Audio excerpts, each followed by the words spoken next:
Black Star Network is here. Hold no punches. I'm real revolutionary right now. Support this man, Black Media. He makes sure that our stories are told. Thank you for being the voice of Black America, Roland. Stay black. I love y'all. All momentum we have now, we have to keep this going. The video looks phenomenal. See, there's a difference between Black Star Network and Black-owned media and something like CNN. You can't be Black-owned media and be scared. It's time to be smart. Bring your eyeballs home. You dig?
Today is Tuesday, May 24, 2022. Coming up on Roland Martin Unfiltered, streaming live on the Black Star Network. 14 students, one teacher killed in a mass shooting in Texas, in Uvalde, Texas. The community there is shocked and horrified by this incident. We'll give you the latest from Texas on another mass shooting. Also, members of Congress are already reacting when it comes to this. Will this country finally deal with its infatuations with guns and violence? Also, primaries are happening all across the country today, including Texas and Georgia. We'll talk with Cliff Albright, the co-founder of Black Voters Matter, about these primary elections that are taking place. We continue to see a focus on what has happened in Buffalo. We'll talk more about that. Also, on today's show, we'll cover other news of the day. We'll also, in our marketplace segment, talk to a black fashion designer who is doing some great things as well. Lots of things to cover on today's show. We'll also hear from Cheri Beasley, who is the Senate candidate, the U.S. Senate candidate in North Carolina. All of that. It's time to bring the funk on Roland Martin Unfiltered on the Black Star Network. Let's go. He's got it. Whatever the biz, he's on it. Whatever it is, he's got the scoop, the fact, the find. And when it breaks, he's right on time and it's rolling. Best believe he's knowing. Putting it down from sports to news to politics. With entertainment just for kicks, he's rolling. It's on go, roll, y'all. It's Roland Martin, yeah. Rolling with Roland now. He's funk, he's fresh, he's real, the best, you know he's Roland Martin now.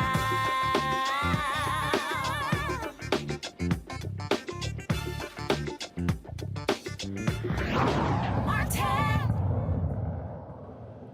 Folks, this is a live look in Uvalde, Texas, where earlier today, a 19-year-old man walked into a school in Uvalde, Texas, opened fire on students there. He killed one teacher, 14 students. He was shot and killed by police who responded to the scene. Another tragic shooting happening here in the United States.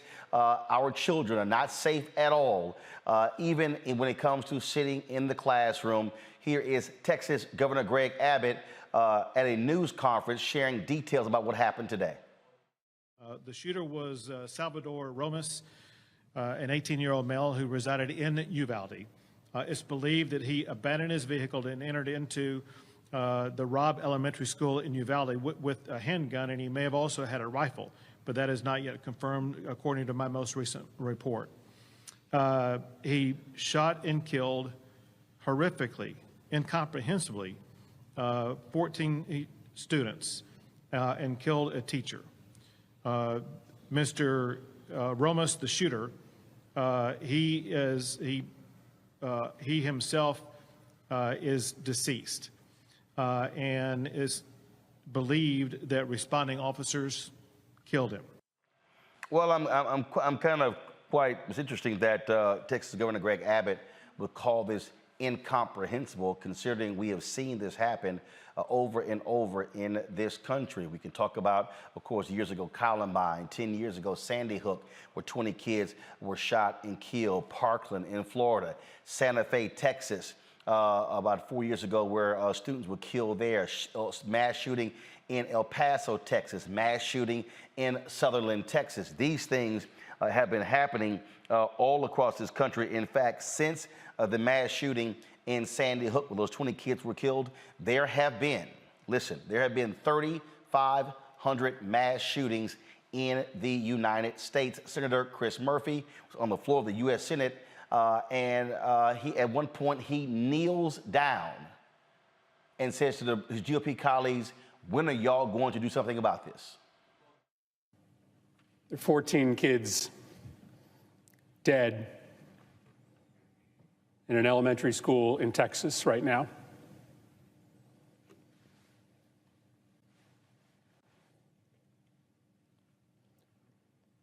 What are we doing? What are we doing?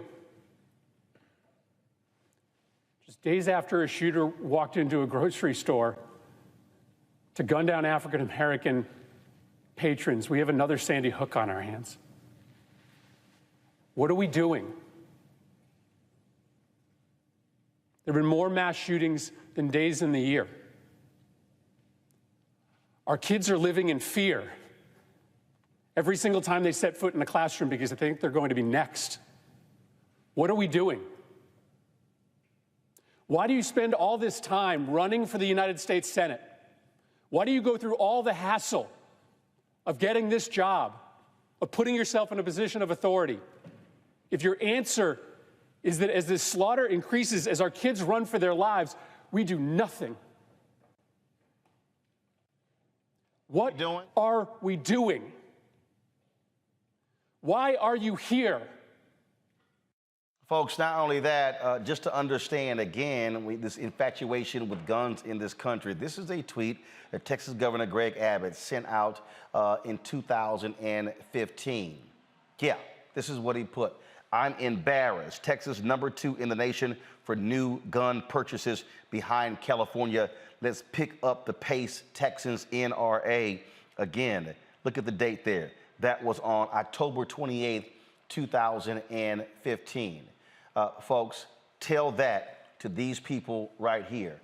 You see the tears as a mother, as a woman there just on next to this fire hydrant who was just in tears by what took place. Folks are trying to console her with this tragic shooting. Uvalde, a city of 15,000 people, and here you have 15 people who are dead as a result of a gunman. To also understand what has been happening in this state and in this nation. Just last year, the Republicans in Texas led to actually relax the gun laws, lowered the age for someone to buy a gun to the age of 18. In fact, they got rid of the concealed carry permit, allowing people to carry a concealed gun without a permit. Georgia did the exact same thing. And so the answer in America to more mass shootings from the right is more guns.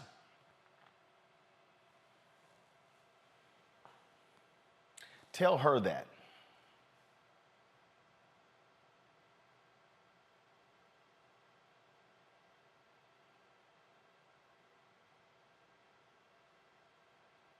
There are 14 children who will not be coming home tonight. There's a teacher in Uvalde, Texas, who will not be coming home tonight.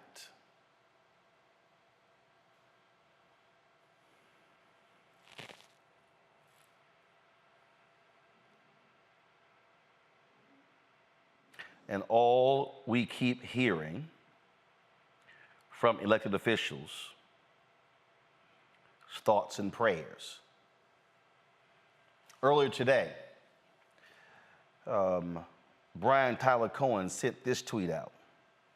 This is Tony Gonzalez, who represents the district that contains the elementary school in Uvalde, Texas, that just got shot up.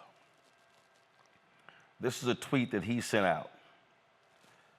I voted no on 2 gun control measures in the House today. I am a proud supporter of the Second Amendment and will do everything I can to oppose gun grabs from the far left. He also tweeted, the far left will never stop trying to take Americans' guns. I am proud to fight for the number 2A, the Second Amendment, in Washington. There's a difference between somebody saying, I support the Second Amendment, and then someone who says, we should have no gun control whatsoever. That literally is what we are dealing with here now in the United States. And so the question then becomes, how many more shootings? How many more kids getting killed? How many more funerals? When exactly do folks realize that we have more gun deaths in this country than anywhere else? I saw one stat that America represents 5% of the world's population, yet owns 42% of the world's guns. My panel, Mustafa Santiago Ali, former senior advisor for the Environmental Protection Agency, Lauren Victoria Burke, writes for the GRIO, as well as NNPA, Robert Patillo, Executive Director, Rainbow Push Coalition, Peachtree Street Project. Glad to have all 3 of you here. Robert, you often talk about the guns that you own.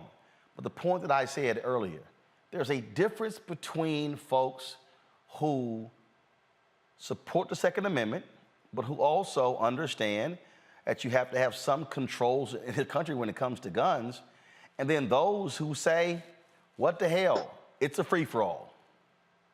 Well, look, I think if you look at the text of the Second Amendment, even for, I'm a strong Second Amendment person, it says a well-regulated militia being necessary. It doesn't say everybody to get what you want to go out there and have fun. It says a well-regulated militia. So I think Congress needs to take up that mantle and actually start putting in place some safeguards. For example, you can be younger and buy an AR-15 in this country than you can be to buy a wine cooler, because you have to be 21 to purchase alcohol, but only 18 to purchase an AR-15. I think that's something we can handle on the federal level.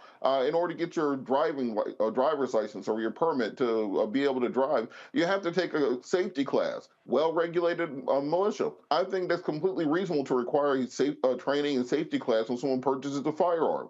I also think that it's completely valid to have background checks. I think there are definitely some things that we can come together on and agree on, but I think because the gun lobby in this country basically controls one political party, you can't even have the most basic of compromises take place, which makes it so difficult to have anything except for executive action in order to address this rash of shootings we've had. And then that one party then brands, oh, the far left, they're trying to steal our guns, trying to take our guns. You know, they're actually trying to make sure that our kids are coming home safe. Lauren, this is a tweet that Congresswoman Jackie Spires posted 6 minutes ago. She tweeted, I refuse to participate in another moment of silence on the House floor. I want a moment of action. No guns for anyone under 21. All guns must have trigger locks that require fingerprint to be discharged. Felony charges for anyone who doesn't safely lock their gun. Does that sound sensible to you? Of course it does, but unfortunately, Robert Patillo is absolutely correct. One political party is owned by the NRA. It's as simple as that. It's about money. And as you said earlier, Roland, the answer on the right from Republicans with regard to guns is always more guns and more guns and more guns. And I'm sure you know that the state of Texas has a lot of guns, and that didn't stop anything today. I mean, the idea that, oh, but if we have more guns, we can protect ourselves against the guns is completely ridiculous. It just goes on and on and around and around and around. Donald Trump is talking to the NRA, I believe, this weekend. He'll get up there and say absolutely nothing. He'll get up there and pretend that nothing happened today, that nothing happened in Buffalo. And that's how this works. They wait it out. They wait it out. This goes on and on and on, around and around and around, and then more guns get sold. Of course, they lowered the ages because they want to sell more firearms. You know, I mean, I grew up around guns because I had a law enforcement officer as a father. He was also a hunter safety instructor, whatever. The point is, nobody needs to have the type of weaponry that this idiot had in Buffalo that murdered all these people. Absolutely nothing. The incident at Virginia Tech, the guy had a bulk loader. He had a handgun, but he had a bulk loader, so he'd have to change magazines. There's no reason for anybody to have that. There's just no reason. You're not hunting with that. Everybody knows it. We keep going around and around. Nothing changes. Chris Murphy out on the floor of the Senate is absolutely right. Question is, what are we going to do about it? What exact action are we going to take? And I would suspect the action will be absolutely nothing if I had to guess. Again, this is a live look in Uvalde, Texas, a little bit earlier. It's a little bit earlier. Again, moments after the shooting took place, law enforcement descended upon this elementary school in Uvalde. Here's a tweet from one of these black gun-loving NRA people, Mustafa Colin Noir, who's actually based there in Texas. So he tweeted, the gun community can't be the only people who see that mass shooters always target soft targets where there's a low chance of anyone else having a gun. What a dumbass. I mean, he literally tweeted that about 20 minutes ago. I mean, they come up with, oh, so, hey, the folks with the guns, they're going to do a mass shooting, they're going to go to a gun range. Right. There's so much to unpack here. We have over 300 million guns in our country. Think about that. Over 300 million. It goes back to something you mentioned earlier, Roland, about us being the leading country across the whole planet with the amount of guns that we have. But, it goes so much deeper than that because we're literally creating these killing fields across our country. And we know that schools are one of the locations that is becoming a reality where kids don't want to go to school. They're afraid to go to school. Parents are afraid if they drop their child off that they may not be able to pick them back up because their life may have been taken. We've got 3 million kids who are exposed every year to gun violence in our country. And we've got 18,000 kids who are shot or killed or wounded each year in our country. The question becomes, when is enough enough? It's not like we haven't had pieces of legislation, well thought out pieces of legislation that have been put forward, and you can't get it through the House or you can't get it through the Senate. You can never get it to a president to actually have it signed. Years ago, I was with an organization called Reaching Out to Others Together. It was called Root Inc. Kenny Barnes founded it. His son was killed, and he started the organization. I worked with Bobby Rush, and we wrote a piece of legislation called the Can Do Bill to begin to address some of these issues, not taking people's guns away, but actually focusing on all these components that were a part of it. And you can't even get the most common sense piece of legislation to pass. Let alone the additional hard work that needs to happen. We literally are sacrificing our children, and we're sacrificing others, and people refuse to do anything because big money has gotten into the lobbying game to actually stop anything from going forward. So we're going to continue to lose our children until somebody's are willing to stand up and do the right thing. This has nothing to do with the Second Amendment. I grew up as a hunter in a family that hunted and all these other types of things. We no longer need a militia. So for folks who lean on that, I'm always confused. We have a military, we have a National Guard, we have a number of other entities to make sure that we are protected, if there is a force, an external force that comes into our country. The real entity that is causing the damage are folks who live inside of our country. So we put huge amounts of money to defend our country from external forces. It's time for us to put the same amount of attention to these internal forces that are literally taking our children's lives away and destabilizing our country in both the urban and rural areas. Indeed. So let me show you this here. Here's a graphic here where you can understand. This is countries with the most firearms in civilian hands. The United States, 393.3 million, Robert. India, 71 million. China, Pakistan, Russia, Brazil, Mexico, Germany, Yemen, Saudi Arabia. If you literally add up the other 9 countries, they don't even equal the United States. I mean, this is a flat-out gun-loving country. You're absolutely correct, and I think that's why it's important that we try to institute the types of reforms that can actually be effective. I know often in situations like this, people try to go for the fences and get very hyperbolic, and then they get to places where you can't actually get things done. I think that even the most strident NRA person or gun nut out there would agree that you probably should be older than 18 to buy a semi-automatic rifle. I think that's something most people can agree on. I think that people can agree that we should make sure we have dangerously mentally ill people who have previously had encounters with mental health professionals and law enforcement. They probably shouldn't have guns. I think that's something that we can agree on. So I think if we can come to the table and actually try to pass something for once and have a real national conversation on it, something can get done. But we know within minutes, it's probably happening already, the demagogues and the lobbyists and the financial special interests are going to get a hold of this issue, and it'll become so polarized that nothing can get done yet again. Indeed. And it's just, and the thing here, when you look at the polling numbers, Lauren, the polling numbers are there when it comes to gun control. But you have politicians who don't have any courage.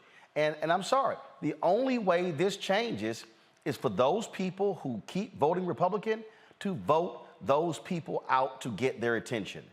That's it. That's the only way this changes. Otherwise, they're going to keep just ignoring this. And again, thoughts and prayers. I mean, when I say thoughts and prayers, I'll show you, I don't give a damn what he has to say. But this is one of the two senators from Texas posting about this here. And as you can expect, here it is. Heidi and I are fervently lifting up in prayer the children and families in the horrific shooting in Uvalde. We're in close contact with local officials, but the precise details are still unfolding. Thank you to heroic law enforcement and first responders for acting so swiftly. Oh, thank you very much. Do nothing, Senator Ted Cruz. Yeah, it's not just do nothing. I mean, he is on the side of more guns, more guns, more guns, and more guns. So he's part of this. So when people say that these people have blood on their hands, they're actually accurate. So, I mean, this idea that, oh, let's not politicize it, let's not get hyperbolic. No, let's get hyperbolic. I mean, there's 14 kids are dead. I mean, it's a big deal. That's a huge deal. And the fact that we act like, it's just another day in America and it's no big deal is incredible. I mean, we're used to it now because it keeps happening and we keep going through this cycle of putting out statements and now, obviously putting out tweets and really what the strategy is on the Republican side is just wait it out so it gets quiet and then we move on to something else. But as we all know, if you can watch Sandy Hook happen and nothing really changed, that was really the moment where you knew that nothing would ever change. Yeah. And Roland, as you just said, the way it changes is that people have to go after these politicians who are fine with more guns and being funded by the NRA and controlled by the NRA. The same politicians, by the way, that talk about pro-life, right? We're talking about pro-life all the time, talking about getting into the business of people's lives when it comes to one of the most private decisions between two people, which is whether to have children. They want to talk pro-life about that, but they don't want to talk pro-life when it comes to guns. Yep. They want all the guns in the world. That makes no sense. And but this is Ted Cruz. Yeah. Ted Cruz will play his PR games, and then he'll disappear. And here's the other senator from Texas, John Cornyn, Mustafa. Today, the entire state of Texas is in mourning. Earlier today, a gunman entered an elementary school in Uvalde, Texas, and opened fire. The shooting at Robb Elementary School is every parent and teacher's worst nightmare. No parent, child, or teacher should ever have to wonder whether it's safe to go to school. This is an excruciatingly painful time for the tight-knit Uvalde community and for all Texans. My heart goes out to those in the hospital receiving care and to the loved ones of those who lost their lives. As a parent, I cannot imagine the pain they must be feeling. I am in touch with local officials in Uvalde and plan to travel there as soon as I can get there. I'm grateful to law enforcement and everyone who worked to stop the shooter, as well as the medical staff working now to prevent further loss of life. I join my fellow Texans in lifting up the entire Uvalde community during this unimaginable tragedy. It's not fucking unimaginable. Right. Unimaginable is if it didn't happen before. We can imagine because it did. Right. Again, in Texas,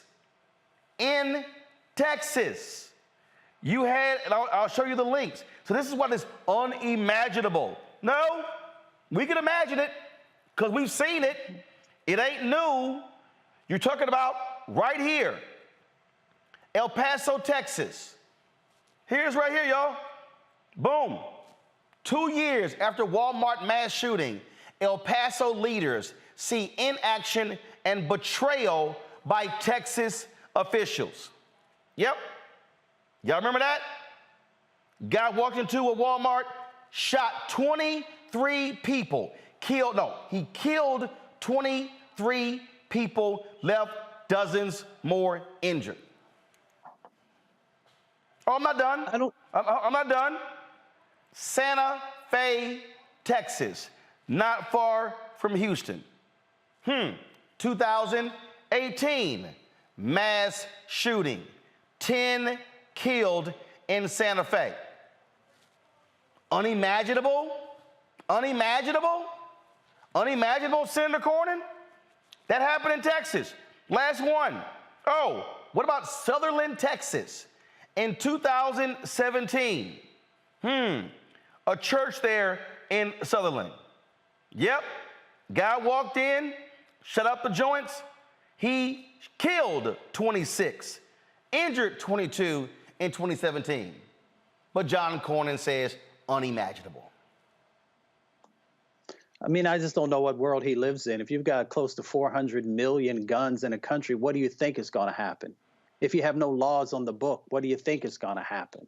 If you have no regulations, no real enforcement happening, what do you think is going to happen? And all those things go back to the ability for them to actually do something about it. So, yeah, it's unimaginable because you don't want to imagine, because you don't want to have to actually take any actions. You know, prayers without action is hypocrisy. Words without action is hypocrisy. And that's exactly what we continue to see from those elected officials that refuse to move forward on common sense gun reform. It is just, again, it is shocking and it is stunning. And it is what we consistently see over and over and over again. Folks, we'll give you more details as they come in regarding this mass shooting in Uvalde, Texas. 14 children are dead. Parents there are grieving. One teacher is dead. The suspect was shot and killed by law enforcement. And prior to going there, he shot and killed his grandmother. So today, 16 people are dead because a 19-year-old with a gun went on a rampage. Going to a break, you're watching Roland Martin Unfiltered on the Black Star Network. Hey, can you give Brian the keys to the car? I grabbed the wrong one. I'm Deborah Owens, America's Wealth Coach and host of Get Wealthy. Let me ask you a question. Are your financial affairs in order? Or are you like Prince, Aretha Franklin, and Chadwick Boseman, celebrities that passed away with no will? Well, that's the topic we're covering on our next Get Wealthy program. Do you have the proper strategies in place to make sure that your assets and everything that you've worked so hard for pass on to the next generation and you create legacy wealth? So I encourage people to be thinking about what is the long-term plan as opposed to just for today or just right after I pass away. That's right here on Get Wealthy, only on Black Star Network. Pull up a chair, take your seat. The Black Tape with me, Dr. Greg Carr, here on the Black Star Network. Every week, we'll take a deeper dive into the world we're living in. Join the conversation only on the Black Star Network. Hi, I'm LD Barge. Hey, yo, Peace World. What's going on? It's the Love King of R&B, Raheem Devon, and you're watching Roland Martin Unfiltered.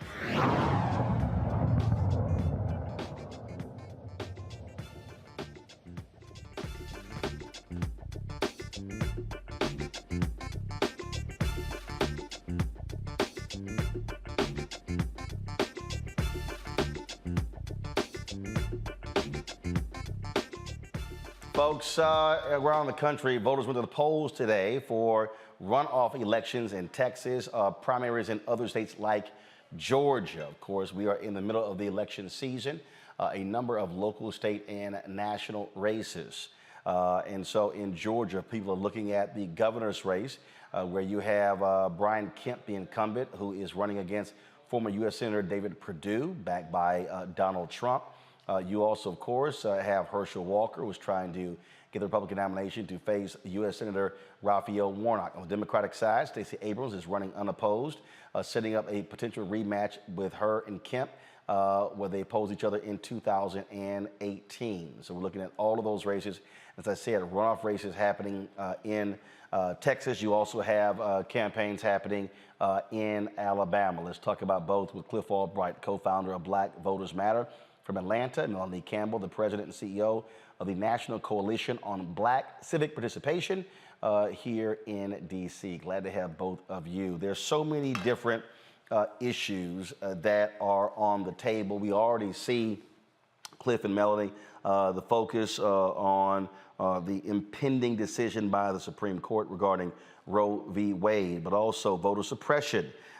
We've seen thousands of folks, potential voters, or ballots being tossed out not having the right signature. And frankly, what Republicans in Georgia did, what they did in Texas, Cliff, was exactly by design, what they wanted to achieve. And that is to keep folks from being able to vote, making it even more difficult for them to cast ballots, especially mail-in voting.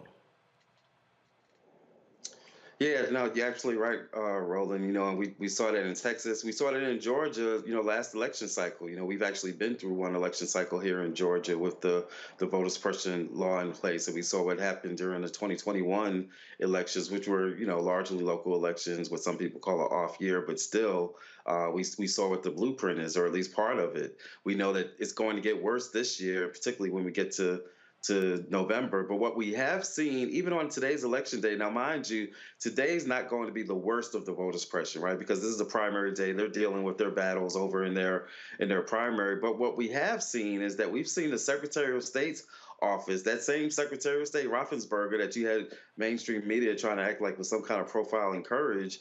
But we've seen his office sending out investigators to various polling places, largely in Metro Atlanta, but in other places as well, randomly questioning and intimidating voters, right? And we believe that this is a dry run for what's in store for November, or more importantly, it's part of setting a chilling effect, a chilling climate that's going to be used to intimidate voters from between now and November. So we already see them and some of the tactics that they're going to be using.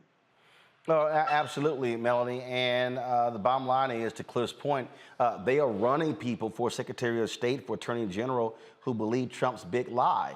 They are trying to set it up to literally steal future elections. Oh, most definitely. I totally agree. Great to see my brother Cliff today.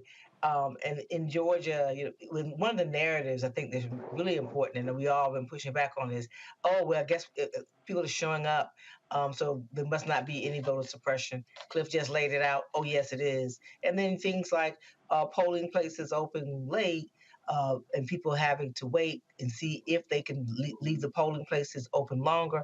And it's all it's smaller things, and it seems small, but when you get a collective group of them and you see where those polling places are, you know who is being suppressed, which vote is being suppressed. And it may seem small, but by November, it'll be a big, big deal. The other thing is when you look at people not using absentee ballots.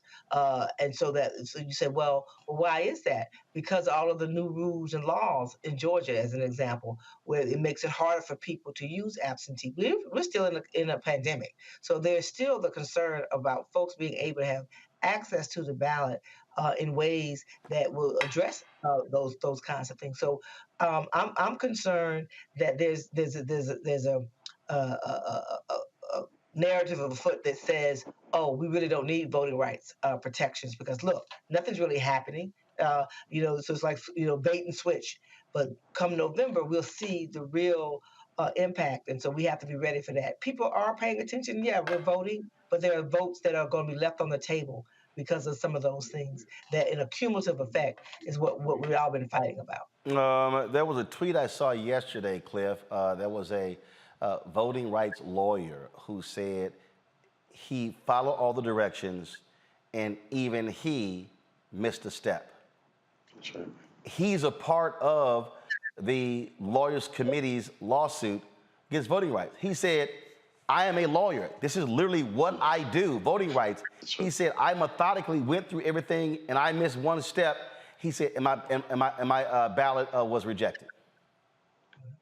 Yeah, no, you're right, Roland, and Melanie's exactly right. That's why she's my leader, right? But Melanie's exactly right, where she points out, people are talking about this shift or this increase in voter turnout in Georgia, but what we've largely seen is people shifting from voting by mail to coming out and voting in person during the early vote. And with that said, a lot of that increase has been on the Republican side. There's been increases, amongst Black voters as well, but that's been a shift. And what people are not talking about is the same thing that you just raised and the same thing that Melanie raised, which is how much of that shift hasn't been from vote by mail to in-person early voting. How much of that shift has gone from vote by mail to I'm not voting, right? Because this is too difficult. Whether the person decided to to not engage, or whether, like the person that you raised, who's somebody who does this for a living but still had their ballot rejected. That goes to show how difficult some of these limitations and restrictions that were put in place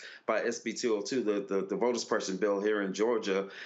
We've already seen the impact. This isn't speculation. We saw the impact last cycle. We're seeing the same thing this election cycle. And just because there's been a large number of people who did manage to make that shift to the in-person early voting doesn't mean that there's also not a significant block of people who have not made that shift, either by choice or by rejection. And in a state where we know the elections are going to be close, like 11,700 during the presidential, that percentage of folks who get their ballots rejected, or who are turned off because of the suppression, or who are turned off because of the intimidation at the polls, those margins can be the difference between who gets the win come November. Not to mention, last thing real quick, Roland, not to mention that we still aren't even talking about the election subversion piece, which is even if everything goes okay and we get the votes, that they can still come back and knock out a county or knock out a couple of polling places within particular counties and just discount certain votes. That's literally what the Pennsylvania candidate for governor has promised that he is going to do. That with a stroke of a pen, he can decide which votes get cast. The same thing can happen in Georgia because of the voter suppression bill that was passed. And again, that's how dire this is. Melanie, y'all are going to be at the Supreme Court tomorrow for an event that, again, one of the critical issues that's on the ballot this November. Yes, thank you, Roland, and thank you, Black Voters Matter, my friend Cliff, and Latasha will be there with us tomorrow. We are really continuing to lift up voting rights, and we also know the attack on reproductive rights right there with them. Both of those bills were not passed in the Senate, and so we have to keep the fight up. So we're coming together in a coalition of over 50 organizations to say we want voting rights and we need our reproductive rights protected tomorrow. We connecting the voting rights. Nothing can sustain itself without voting rights. And so we started this in July, and we said we were going to continue to fight, continue to put the pressure on the Congress as well as the administration to focus in on voting rights in real time. We know we're going to have we already have a problem. Texas showed the problems anyhow, rolling with the election in Texas. So, and as Cliff pointed out, Pennsylvania, we're seeing it. So when you look at all of that, it's setting up for 2024, and also to set up to make sure that the power shift could happen in the Congress, as well as in state legislatures and governors' races across the country. So a lot is riding on it. And so we said we could keep fighting, and we meant that. And so we're just starting again tomorrow. And, you know, Cliff, it is interesting. I've been seeing all of these different people. In fact, I've been commenting on different people. I saw where Latasha's responded to Luther Campbell for some comments that he made about voting. I've been going back and forth with these folks on the page of comedian Eddie Griffin. I mentioned this yesterday where he posted this on his page. Trump may have hurt your feelings, but Biden is hurting your family, finances, and your freedom. The Democrats are not working for you; they're working for the devil. So look at that, 2,000, 16,000, almost 17,000 likes, almost 3,000 comments, and of course I had to go on there and I said, really? So do y'all want to talk about the gas price gouging bill where no Republicans voted for? Do y'all want to talk about the baby formula bill where only one Republican voted for? I said, you want to talk about out of Galveston County, where Republicans control the county commission by 4-1, but they then split up the only black seat into 3 different pieces. And so now every single county commissioner's district or precinct, 62% of all the voters are white. I said, oh, I guess y'all don't want to talk about that. So, you've got black people out here who, again, we all 3 of us have been critical of Democrats. We also are very clear about the policies that are being passed by Republicans that have a detrimental impact on black people. Yeah, you're exactly right, Roland. I mean, here you have a party, and I'm not out here just carrying water for the Democrats, right? Like you said, we all three of us, and Yeah, no, we and, carry water for black people.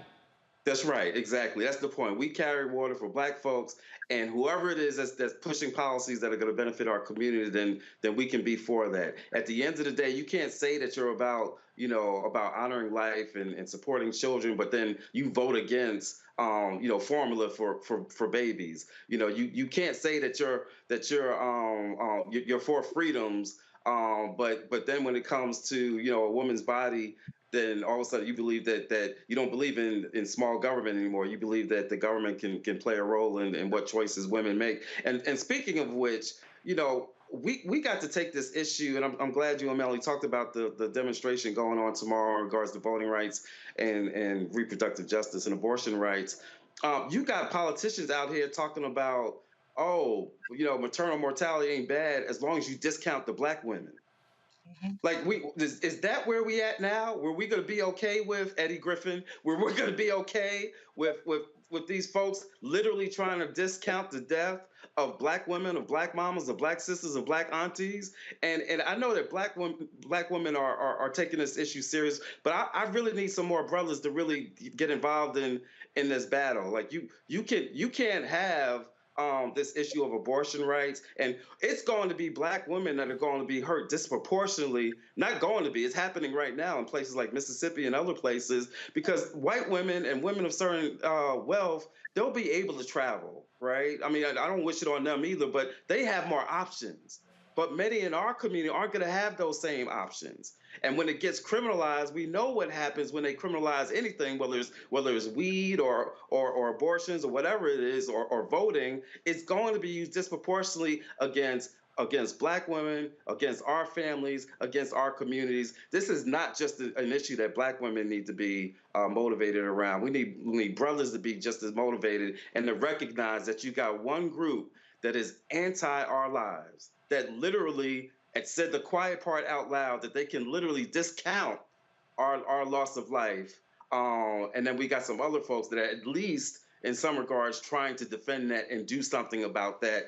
It's not about supporting a party. It's about supporting us and whoever is speaking most closely, not perfectly, not where we want them to be on all issues, but most closely with the issues that are impacting our lives on a daily basis. Melanie, final comment.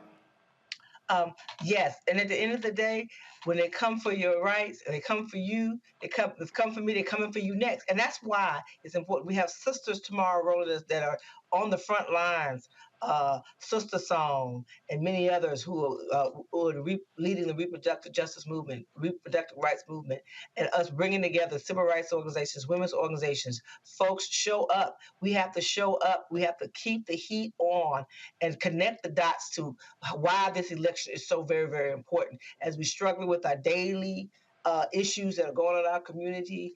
You were talking about it right before we came on, about the gun violence and how out of control it is, the racism, the white nationalism, so many things.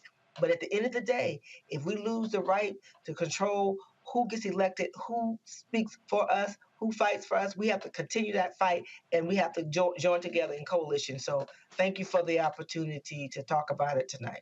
All right, we appreciate it. Thank you so very much. All right, folks, tomorrow we'll have details on who won and who lost in these various primary races across the country. Folks, a little bit earlier today, I got a chance to talk with Cheri Beasley. She's the former North Carolina Supreme Court Chief Justice, who is a Democratic nominee for the United States Senate. We've been waiting to get her on for quite some time. We finally got a chance to chat with her. Here is our conversation.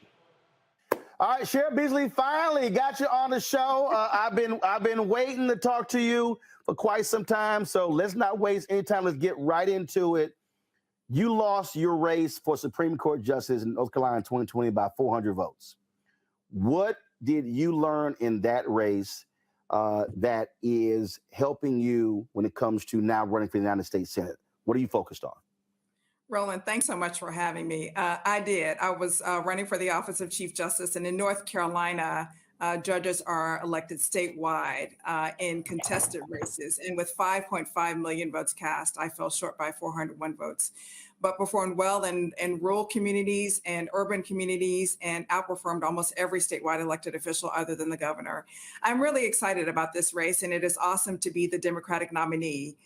Very thankful for voters for coming out and supporting my candidacy. You know, I know we have been working really hard in this election. I've had 2 successful statewide elections, a local election as a young mom when people doubted that I could win, and we won that race by 30 points. And in 2008, I was successful in a statewide election in 2014. What we know is that we must work hard for every single vote. We are traveling across the state, meeting voters in backyards and places of worship and everywhere else. And we're investing in voters now. And so we know it's going to be important. I've been in tough fights before. I've never backed down, and I won't back down now. But we have an opportunity to really reach voters and let them know the magnitude of this election and that we really can win it. So I saw a piece the other day in Politico that just had me totally befuddled. And it talked about how Democrats were trying to figure out, whether to go all in North Carolina because they hadn't won a Senate race in 2008. And I'm sitting here going, correct me if I'm wrong, Democrats have a majority on the state Supreme Court. You have a democratically elected governor right here, right now. You've had successful challenges against the law, against gerrymandering, racial gerrymandering, political gerrymandering. You have people fighting back against voter suppression. How in the world would these folks in D.C. not go full in when you have a potential to actually win the U.S. Senate seat if you put the resources and the boots on the ground to do it? You know, Roland, I'm really excited about where we are. I've been in public service in North Carolina for nearly 30 years as a public defender, a judge, and Chief Justice of the Supreme Court of North Carolina. And I have been working hard to uphold the law and the Constitution and to make sure that laws are applied equally to all people. We really do have an amazing opportunity. I know that Washington has failed people here in North Carolina, and so many people are struggling. We do have an opportunity, and the other side knows we have an opportunity. We know that the NRSC is running ads to distort my judicial record, and they're committed to spending millions of dollars to do that. They know that they can lose and that we can win. So I'm excited about where we are in this race. I've taken an oath to uphold the Constitution and respect the rule of law, and really thankful for the sheriffs who stepped up, condemning the ads against me, and really understand that we really can win this race, and they're very supportive. But in order to win the race, you got to have folks who believe in it, and you've got to hit those rural parts of the state. When I examined the 2020 race, and when Tillis was running, I saw some numbers anywhere from 16 to 18% among African Americans, and I was talking to folks there, trying to explain to folks what I was asking. What was going on when you were talking about one of the people who's the architects of the voter suppression laws. You still have a Republican Party in your state that is doing all it can to suppress Black voters. You've had all of these groups fighting like crazy over the last decade. So North Carolina literally has an opportunity to be like Georgia if you're maximizing that turnout. We do have an amazing opportunity to really win this race. And I'm very thankful that I've always performed well in rural communities and urban communities. If you look at a map of the last election, you'll see that I was able to outperform President Biden and Tom Tillis. And so we've been able to do well in these communities. We also know that there is a national interest. We've seen the Senate Majority PAC invest in North Carolina on my behalf. This race is winnable. My campaign is certainly making investments of voters all across this state. And we are excited about the energy and responses that we're seeing from voters here in North Carolina. The East Carolina University released a poll showing that your opponent, Representative Ted Budd, holds an 8-point lead.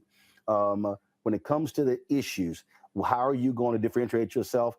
And what are you saying to the voters as to where you stand on why they should be electing you over Bud for the United States Senate? There's actually additional external polling that shows us actually neck and neck. And that's what Republicans know. That's why they're investing in this race, working hard to distort my record. But, you know, I'm really excited about where we are in this race. And there is a real distinction. I'm a mom who has raised her twin sons along with my husband with shared values of hard work and faith and integrity. And I didn't raise my children in Washington, I raised them in North Carolina. And what we know about Ted Budd is that he is not good for North Carolina. He does not speak for the people in North Carolina. We know that here we are in a shortage with baby formula, and he just voted against the legislation to increase the supply of baby formula for people in North Carolina. We know that he's not good for North Carolina because he voted against increasing veterans' pay. He voted against infrastructure legislation, which would have brought good paying jobs to North Carolina. He voted against increasing and making access healthcare more accessible to people here in North Carolina. So actions speak louder than words, and he does not speak for the people here in North Carolina. He will not put North Carolina first.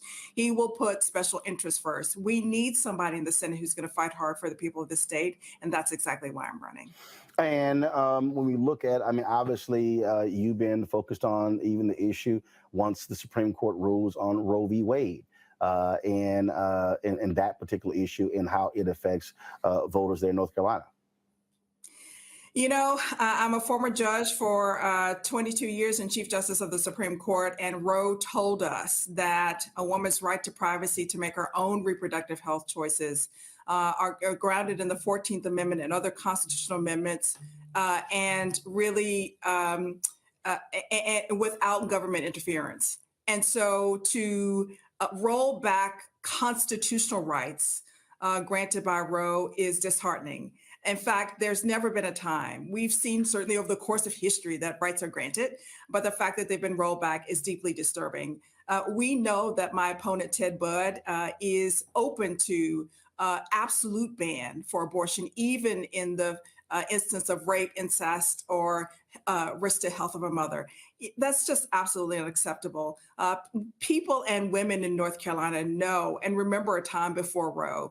We need to fight to secure this constitutional right. And certainly, if I remember the Senate now, I would have voted to support the Women's Health Protection Act. And people in North Carolina are incensed by this recent leaked draft opinion, and they're incensed by the Senate's failure to act. Now, when we talk about the concerns of Black voters in particular, you talked about outperforming President Biden in 2020. When you look at polling data now, his numbers are down across the board in North Carolina, and there is tremendous enthusiasm on the Republican side.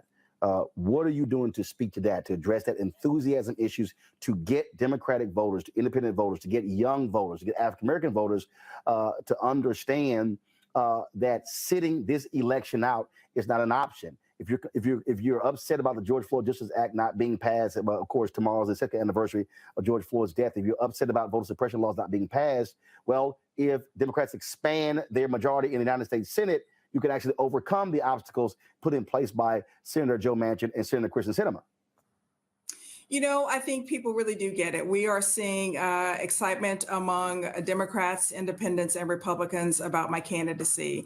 And people really do understand the magnitude of this race. But we are reaching out to everybody, young people, college students, and people in urban and rural counties and everywhere else. And we really are investing in voters and making sure that people really understand.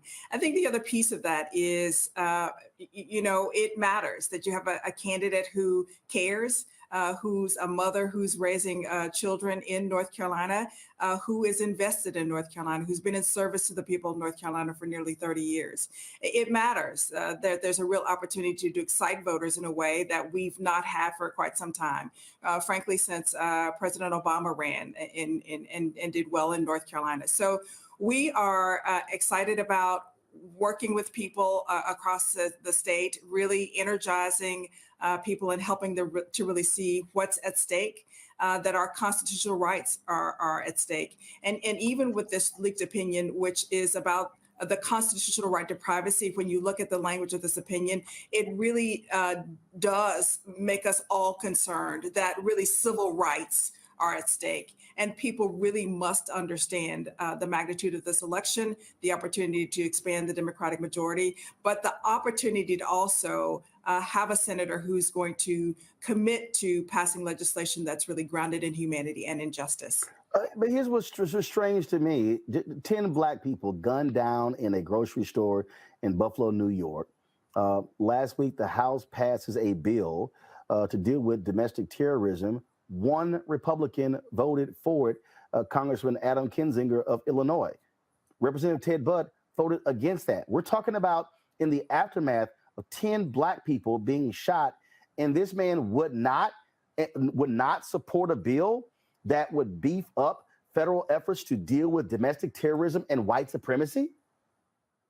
That's another example of how Ted Budd doesn't serve North Carolina well, how he will not put North Carolina first, nor will he put this nation first. My heart goes out to the families and community of Buffalo who are dealing with just a horrendous tragedy.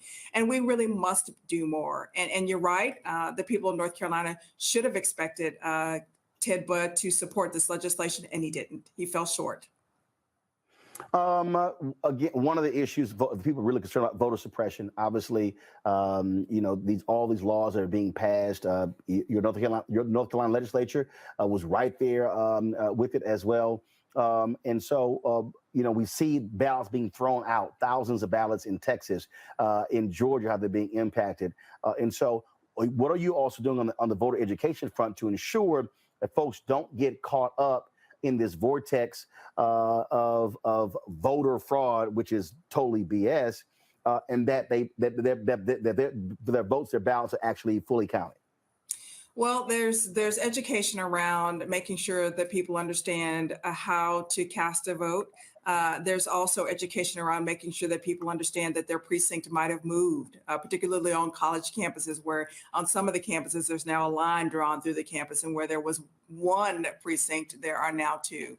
So we're certainly being a part of those educational efforts, but we're also making sure that elections will be monitored. There will be lots of folks in the general election who are monitoring voting precincts so that if there are problems that arise, people will have someone to report those incidents to immediately so that they can be rectified. Obviously, we're seeing intense focus by a lot of Black women all across the country as well. And so what is it looking like for you there? Do you have an energetic base of Black women who are really ready to go out and do all necessary to put you in the United States Senate? There is a lot of excitement around my candidacy. Black women, Black people, but really all people. I mean, I've been an elected official for 22 years, and so we've been building upon relationships for over the last decade. And so we're really excited about where we are in this race. But I can also tell you this, Roland, the first time I ever saw an African-American woman presiding in a courtroom, I was a practicing lawyer, and it was then Judge Patricia Timmons Goodson. So I certainly know that diversity and representation matter, and I know that our institutions are better when we are diverse and have voices from a lot of folks represented at the table. There are 24 women currently serving in the Senate, and there are 0 African-American women in the Senate. And it matters how the Senate looks, but it also matters how the Senate works. And so I'm really running to make sure that we're making changes to address access to health care and expanding the ACA and with a public option, that we're expanding Medicaid here in North Carolina, that we're lowering prescription drug costs and protecting our constitutional rights and so much more. But I have to say that a lot of people really are excited. And I know it makes a difference to have the voice of an African-American woman on the Senate floor.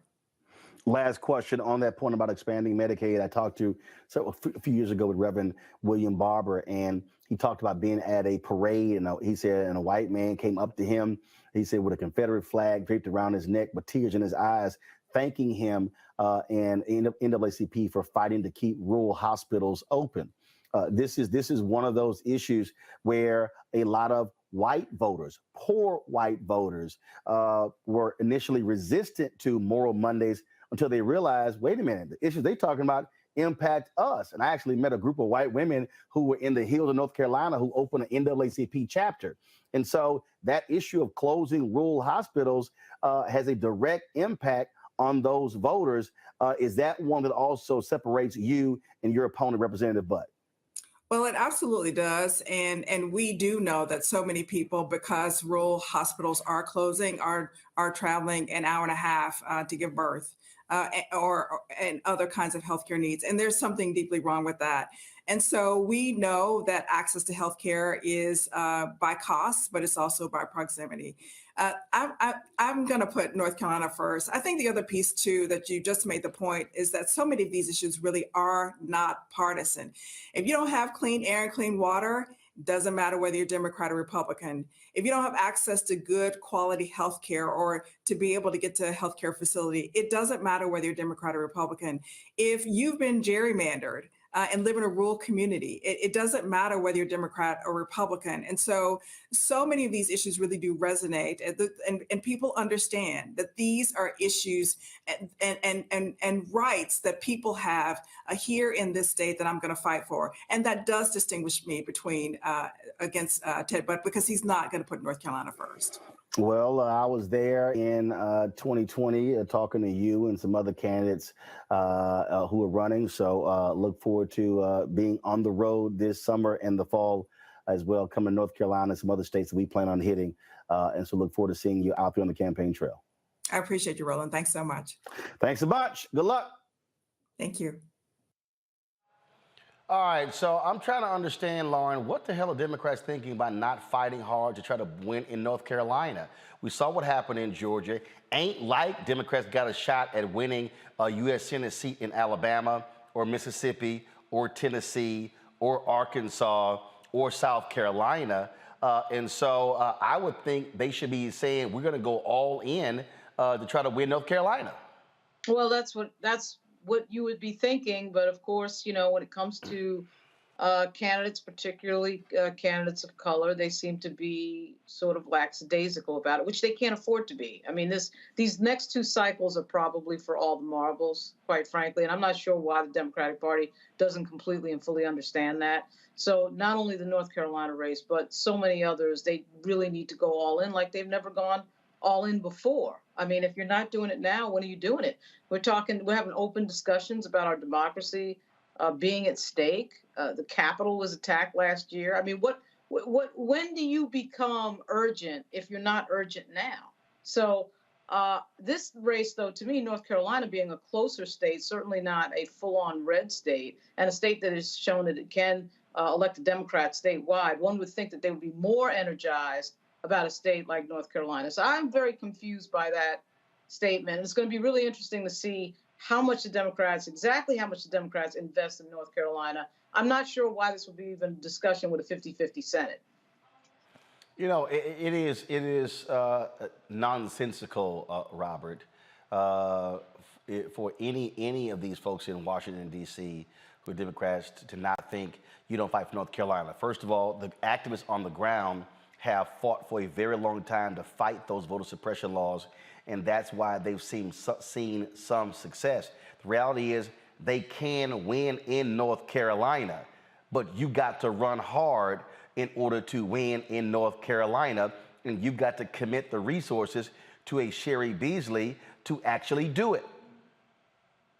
Well, you have to understand, national Democrats, for some reason, despite getting 81 million votes in the last election, still run as if they're underdogs. Still run as if they have such finite resources like they had during the OFA period that they can only get behind only the slam dunk, if you will, campaigns. They did the same thing here in Georgia for the longest period of time. It was local activists on the ground, people fighting the good fight in all 159 counties that flipped Georgia into being a purple state bordering on blue. And the same thing can happen in North Carolina. The same thing did happen, indeed, when during the Obama years in North Carolina. So I think that you have to get new and more innovative leadership into the DNC, into the DCCC, into the Democratic Senate Campaign Committee, all the way down the lines, and make them understand that, look, the future of the party, particularly, is not going to be in the Rust Belt. It's no longer going to be, in Scranton and in Cleveland and many of these upper Midwest states. It's going to be in the Sun Belt. It's going to be in the South, where you're having massive population shifts. More people are moving to Charlotte every day because of corporate jobs coming from liberal states. And if you put the investment in now, you can hold those states for the next generation. How do you even expect to ever win, Mustafa, if you don't run and try to win? It's nonsensical. It blows your mind, some of the things that you see Democratic leadership not doing and not funding and expecting a different result.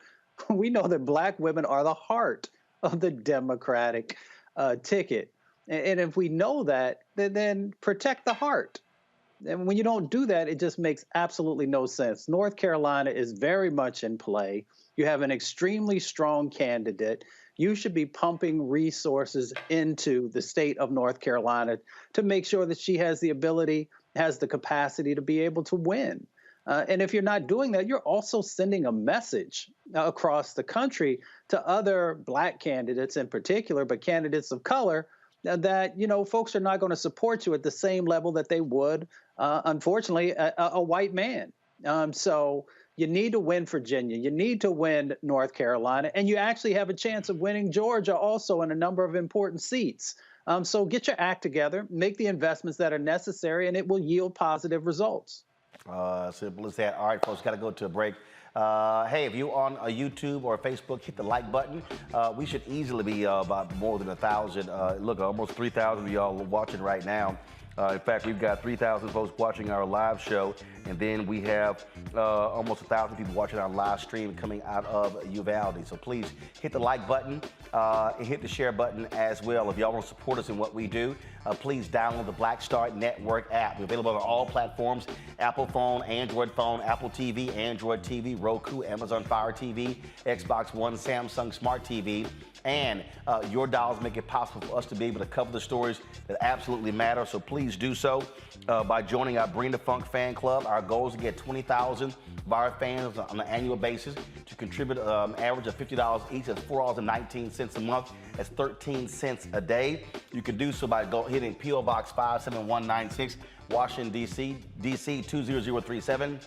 -0196, and of course Cash App is $RM Unfiltered. That's the only one that we have, no other one. $RM Unfiltered. PayPal is R Martin Unfiltered. Venmo is RM Unfiltered, and of course Zelle is Roland at RolandSMartin.com. Roland at RolandMartinUnfiltered.com. We'll be right back.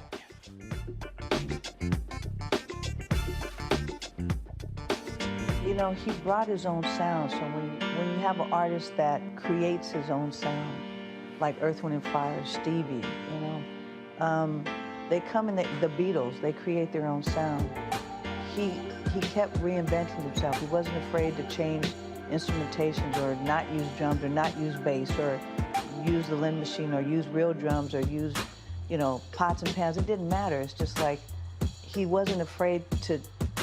The sound was different every time he did an album, completely different, And the things that he wrote about, it was things that he felt he needed to speak about. So a lot of honesty,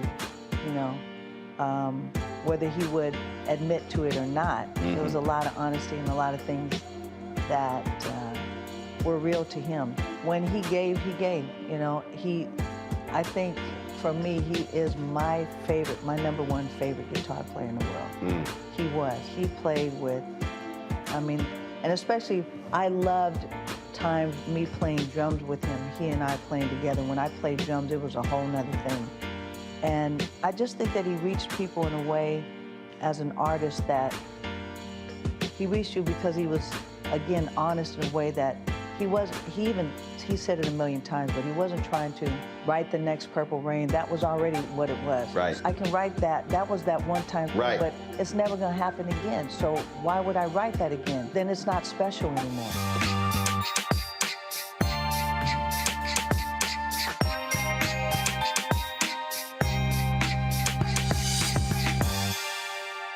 Hi, I'm Gavin Houston. Hi, I'm Carl Payne. Hey, what's up, y'all? It's your boy Jacob Lattimore, and you're now watching Roland Martin right now.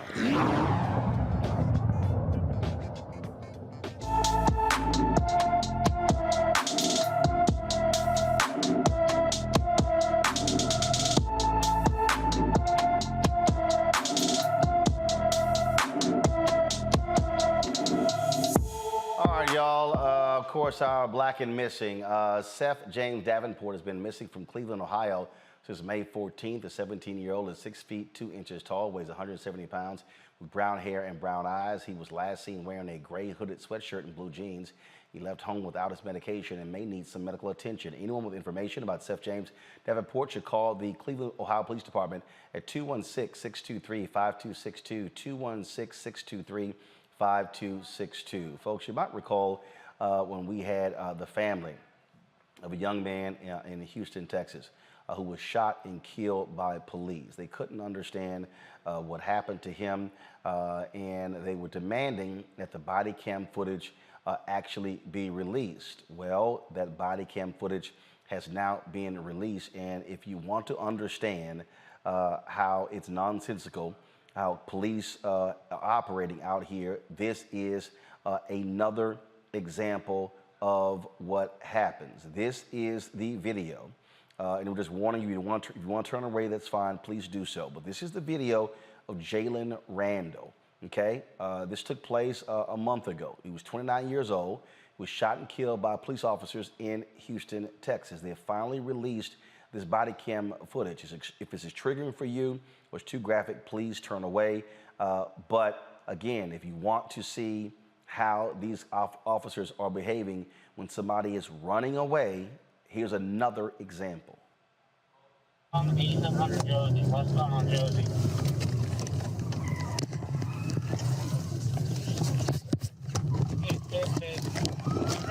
Hey, let me see that!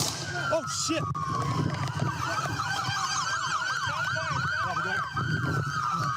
Hey, watch out behind me, watch out behind me.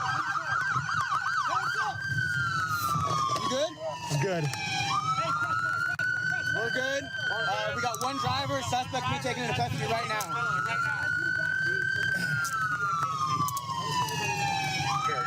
Roll the windows down. Yeah, give us a second. Roll the windows down! Do it now! Roll the windows! Drag him back, Keep your hands up, we can see him! All right, now, folks, Randall was shot and killed on April 27. Officers say they were trying to arrest him for 3 felony warrants. Here's the question. You saw the video there. We can stop it now. You saw the video there, and Mustafa, he's literally 3 seconds out of the car. They fire. He's running away. The rationale for using deadly force. At no point in the video do we see him shooting at officers. Where was their life in imminent danger to use lethal force? From what we see, there was no, danger from this individual. But we also know that there, as I mentioned earlier, there's this killing fields mentality that is going on across our country. And law enforcement plays a role where, because we are so dehumanized, they continue to, react without provocation in many instances. And at the end of the day, we're the ones that continue to lose our lives. So we have, things have to change. We continue to say that things have to change, but there's no accountability in the process to make change happen, which makes it extremely difficult and what causes the frustration that we find in our community that, you know, that they continue to take our lives. It just, again, utterly nonsensical. Lauren, again, you know, we hear law enforcement talk about how the difficulties that they face and things along those lines. Again, you see this video. I mean, in fact, guys, come back, actually, to take it back. No, you're fast forwarding through. Fast forward, go forward. I want to show people the number of police officers who were on the scene. So if you keep going forward, you're going to see in a second here. Stop right there. So one, look at the number of officers who are on the scene. Now let's fast forward again. I want to take it through. I mean, folks, I get 3 felony warrants, but there's a lot of police officers. Go right here. Look at this shot here. Okay, look at the number of officers on the scene. I can count right here. 1, 2, 3, 4, 5, 6, 7, 8, 9, 10. So you mean to tell me that if somebody's trying to run away, your first option is to use deadly force? Yeah. So what I saw in that video was the car stopped, and then the cop put the gun in his hand, and I heard him say, "Oh shit," as if he made a mistake, as if he pressed. A lot of these guns have very heard a gunshot, then oh shit. Right, like as in I just effed up. That's what I thought I heard there. What it looked like to me was he exited the car, he pointed the gun, and you know what police are generally taught is that if you point your gun at somebody, you have to be ready to fire it. Like you're not pointing the gun just to point the gun. You're pointing the gun in preparation to fire. A lot of these guns have very sensitive trigger mechanisms. And I think the adrenaline, it looked like to me, the adrenaline, you know, went through to the trigger and he shot that guy by accident. Jalen Randle looked to me like he was turned away, had his back to him. He was. Back to the officer. So that to me is what I would define as a bad shoot, just looking at that video for the first time. I'd be interested to know what the 3 felony warrants are. Unless the 3 felony warrants are, if he's a serial killer who, you know, killed 20 people, I don't understand how that happened. I mean, even if it did, I mean, the guy in Buffalo, as we've all observed, as we've seen a million times, these people in Buffalo, you know, the guy murders 10 people with an assault weapon and walks away unscratched, right? I mean, it's amazing. Yep. And this guy, Jalen Randle, I don't know I don't know what the 3 felony warrants are, but even so, right? He's got his back to the officer. So where's the threat? Where's the I fear for my life? He's got his back to the officer. Officer immediately comes out, points the firearm at him, and the firearm immediately goes off. And he says, "Oh shit," on the video. If that's him, and that sounded like him on the video, so that's hugely problematic. Robert, I get it if a guy is running away from the cops and he's running and he's firing back. Okay, I get that. You don't have that here. And there's just this natural reaction for these cops. Oh, how dare you run away? I'm going to shoot you. Well, you know, I think there's just certain professions you have where you can't have an oh shit moment. You never want to be in court and your lawyer says, oh shit, like right as the jury's about to go back for their verdict. You don't want to be in surgery and the doctor says, oh shit, like right in the middle of brain surgery, something along those lines. And when you're a police officer, you can't have an oh shit moment that results in the death of another individual. We all heard what the officer said on the video. We saw that the Mr. Ramsey was unarmed, that he was not attacking officers, he was not proceeding towards them. It very much sounds as if this officer made a fatal and crucial mistake. And I'd be interested to see what the statements from police were and what the police report said prior to the video coming out and whether or not there's inconsistencies there. And for people who always oppose police reform, for example, when we say that there have to be other ways to do it, this is what we're talking about. The fact that there are other ways to bring an individual suspect in, even if he is accused of, you know, being a serial killer or anything else, you still have your due process rights. You are still innocent until proven guilty. And we have to find another way to bring people into custody other than having to kill them and have an oh shit moment that cost somebody their life. Indeed. All right, folks, got to go to a break. We come back. We're talking about the DOJ targeting Kentucky when it comes to civil rights violation in their mental locations. We'll tell you about that next. And also we'll talk to, in our marketplace segment, a fashion designer who is trying to make her way in the business. You're watching Roland Martin Unfiltered right here on the Black Star Network.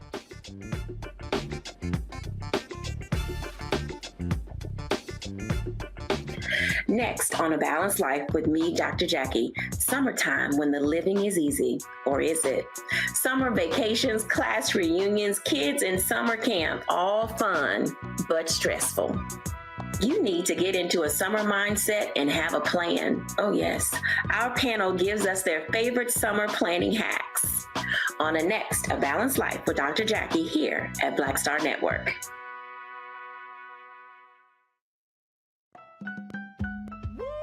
We're all impacted by the culture, whether we know it or not. From politics to music and entertainment, it's a huge part of our lives, and we're going to talk about it every day right here on The Culture with me, Faraji Muhammad, only on the Black Star Network.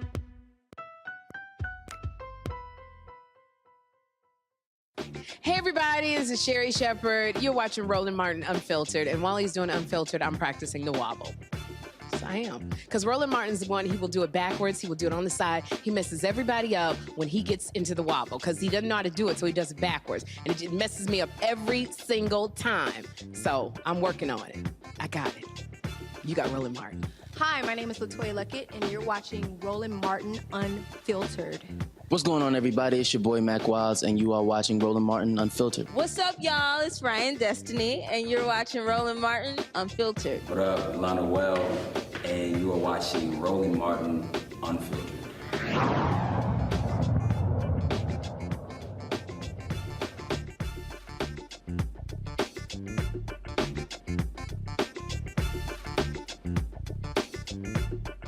The Department of Justice has launched an investigation into Kentucky's treatment of the mentally ill in Louisville and Jefferson counties. The focus of the investigation is to determine if Kentucky isolates those who are severely mentally ill in psychiatric hospitals because of the lack of community-based mental health resources available.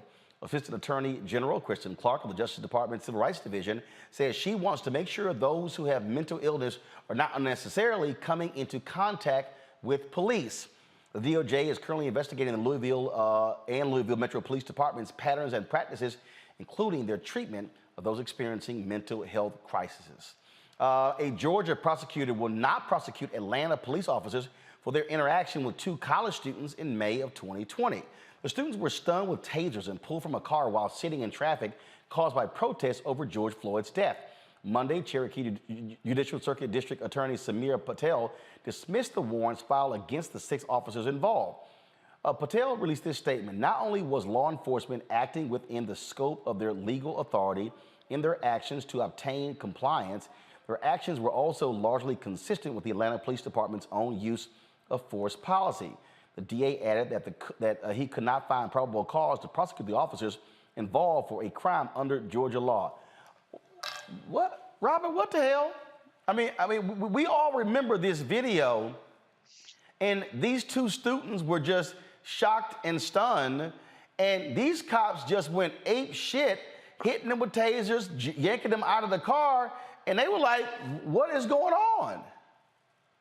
And to District Attorney Patel's point, if the law does not make this type of conduct by police officers illegal, we need to change that damn law. Right. When we talk or change the department's use of force.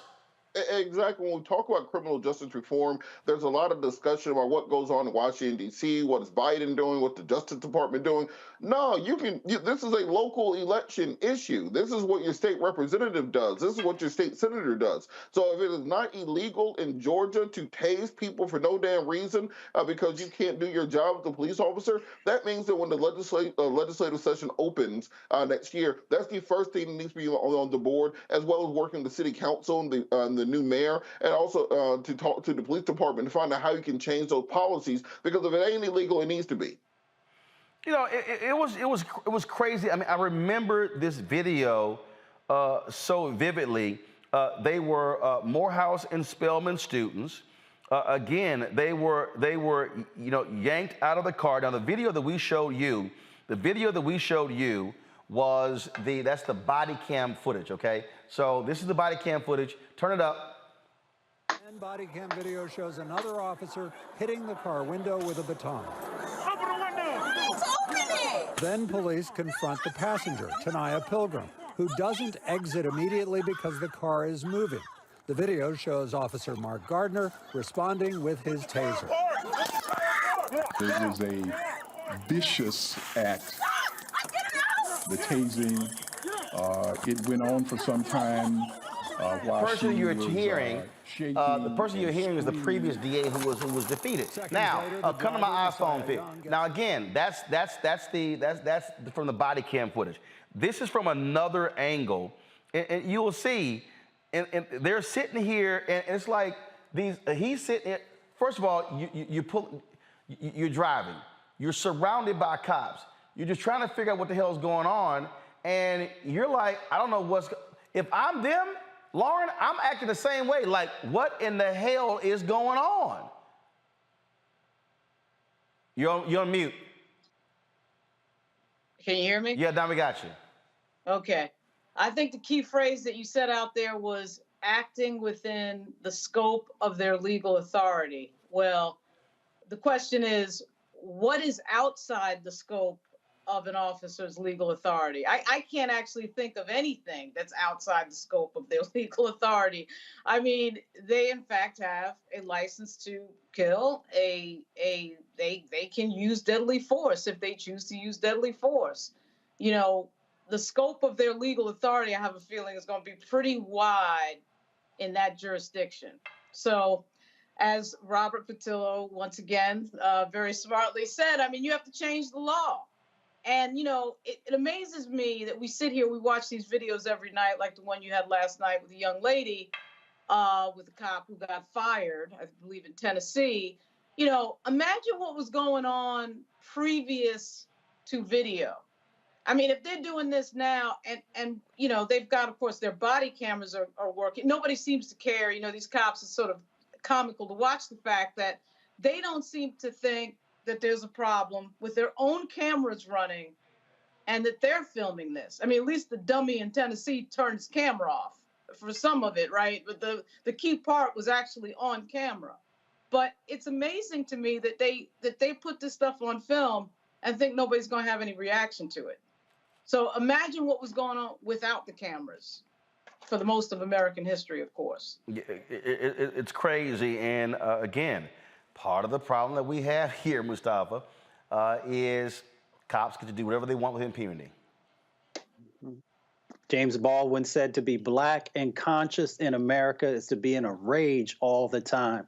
There's a reason why we have this rage. It's because the laws are not protecting us. The enforcement, individuals are not protecting us. The judicial system is not protecting us.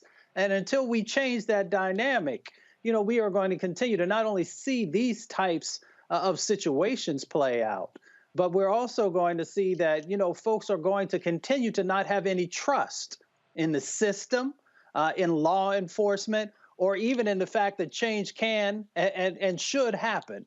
So, you know, we got to do better. Yeah, and you absolutely, change the law. Folks, in Illinois, the Supreme Court appoints the first black woman justice in the state's highest court history. Judge Lisa Holder White, who currently sits on the 4th District Illinois Appellate Court, will replace retiring Justice Rita B. Jarman. Judge Holder White has served in the judiciary for more than 20 years, where she began her career as an assistant state's attorney for Macon County before moving into private practice. Judge Holder White will fill the seat on July 8th, 2022, and hold the position until December 2nd, 2024. Walmart thought it was wise to celebrate Juneteenth by selling specialty ice cream. The Great Value brand has removed the Juneteenth ice cream designed to celebrate African-American culture, emancipation, and enduring hope. The retail giant received tons of backlash from the ice cream on social media. It has since responded. Juneteenth holiday marks the celebration of freedom and independence. However, we received feedback that a few items caused concern for some of our customers, and we sincerely apologize. We're reviewing our assortment and will remove items as appropriate. Now, of course, Juneteenth was a day in 1865 when Union soldiers told the slaves in Galveston, Texas, that they were free. 2.5 years after the Emancipation Proclamation, Juneteenth was a state holiday in Texas, and last year it became a federal holiday. I mean, Mustafa, you would swear these folk ain't got nobody black working there. Like, nobody. And you think Juneteenth ice cream was gonna fly? Walmart, what the hell was that? Well, you also got to look at Walmart senior management and their board as well. That would help you to have a better understanding of some of these just ridiculous missteps that they're doing. You know, my message to Walmart is if you want to truly support Juneteenth, then pay your black workers a better wage. Make sure that they have the benefits that they deserve. You know, many of them were out there on the front lines during COVID because, you know, they had 24-hour stores and people continually coming in. So if you truly want to honor your Juneteenth, support our organizations and support your black workers with better wages and better benefits. The thing that's hilarious to me, I mean, Lauren, you're gonna love this one. So, me and my team with Urban Edge Network, we did a call with Publicis, this unit of Publicis that handles the multicultural account for Walmart. And we were told that the deadline had already passed for advertising and marketing around Juneteenth. Now, even though we've been trying to do business with them for 2 years, somehow we didn't get the phone call about it. We probably could have advised y'all, don't do some Juneteenth ice cream. Absolutely. I mean, that right there, that's like the ice cream equivalent of Pat Boone singing Tutti Frutti. I mean, I don't know what they were thinking or what that was about. I don't know. They didn't even bother to like jazz up the font or anything. I mean, I don't know. Who knows what the hell this was about other than just complete ignorance and having no diversity on your team. It's just odd. You know, they thought they could throw that out there and make money off of it. I have no idea. And of course, now it's big, fat, and embarrassing. It's a big PR disaster. But I just find that story to be crazy. Well, but it goes to show you how these companies simply look to try to make money off of these holidays, and that without understanding that that ain't what Juneteenth is about. So this ain't like the holiday like we do the other holidays, Robert, where they got mattress sales and everything else. No, that one not gonna fly. Yeah, and also for the Walmart diversity team, I have some notes. One, a red velvet cake and cheesecake flavored ice cream, that doesn't taste like freedom. I mean, that's not what we fought and died for red velvet cake and cheesecake flavored ice cream. So I'm recommending something along maybe a peach cobbler flavor for next year's Juneteenth line, or maybe work with some black designers and some black cooks and some black companies. So if you're going to be profiting off of Juneteenth, you actually put that money back into black communities. Also, maybe don't release it under your great value line, as if it's the cheapest, most cookie cutter ice cream you can think of. And also, how would you put some black art on the cover instead of the generic high five? Because if you look at the wider picture, they have the Juneteenth ice cream right next to the Pride Month ice cream, which is also June, and that's the exact same picture, the exact same font, just with a different color rainbow on it and a different flavor. So if you want to do it, actually work with the black community, hire some black people to help you design it, put together an entire campaign around it, use this as an opportunity to donate to some black causes. There are ways that you can do this, but having great value Juneteenth cheesecake and red velvet ice cream probably was not the right way to do it. Yeah, that's not really smart or wise. All right, y'all. I'm just, and again, I mean, and so, you know, we had a conversation, and, you know, I'm going to be, I was supposed to send last week, but Doug McMillon is the CEO of Walmart. I actually did the MLK Day speech at Walmart in Bentonville, Arkansas. That may have been, I think it was 2018 or 2019. And one of the things that I said and I was speaking to the employees all across the world, what I said to them was, Walmart, because of its size, because of its scale, Mustafa, they have the ability to literally impact the rest of business. I mean, look, there are multiple daily flights from New York City to Bentonville, Arkansas. Let's be real clear. The only reason that there are daily nonstop flights to Bentonville, Arkansas, and New York City is because of Walmart. We understand that. We know that. And so this is one of those examples where you got to have folk who are making decisions who go, that's not probably going to fly. And so I would say that Doug McMillon and the Walmart team examine your entire infrastructure, your decision-making when it comes to things along those lines. And I was reaching out to him anyway because, again, we've been making it clear to a lot of these companies the importance of Black-owned media and advertising, and my team was not satisfied with the calls that we've had with the company handling their advertising. And we've been telling these companies, you know what? Why don't you take this stuff out of the hands of your advertising agencies and put it in the hands of the companies and deal direct with us Black-owned media, because that ain't cutting it. Walmart makes a huge amount of money on Black and brown folks. So, whether we're talking about, the supply chain and how they could do a much better job there around contracting and subcontracting opportunities, the areas that you often highlight and we put a spotlight on this show, all the media sets of opportunities that they could better support, that could push others to do the same thing. Because the reality is, there are a lot of folks in the business world who follow what Walmart does and the decisions that they make, because they are such a huge part of what's happening in that space.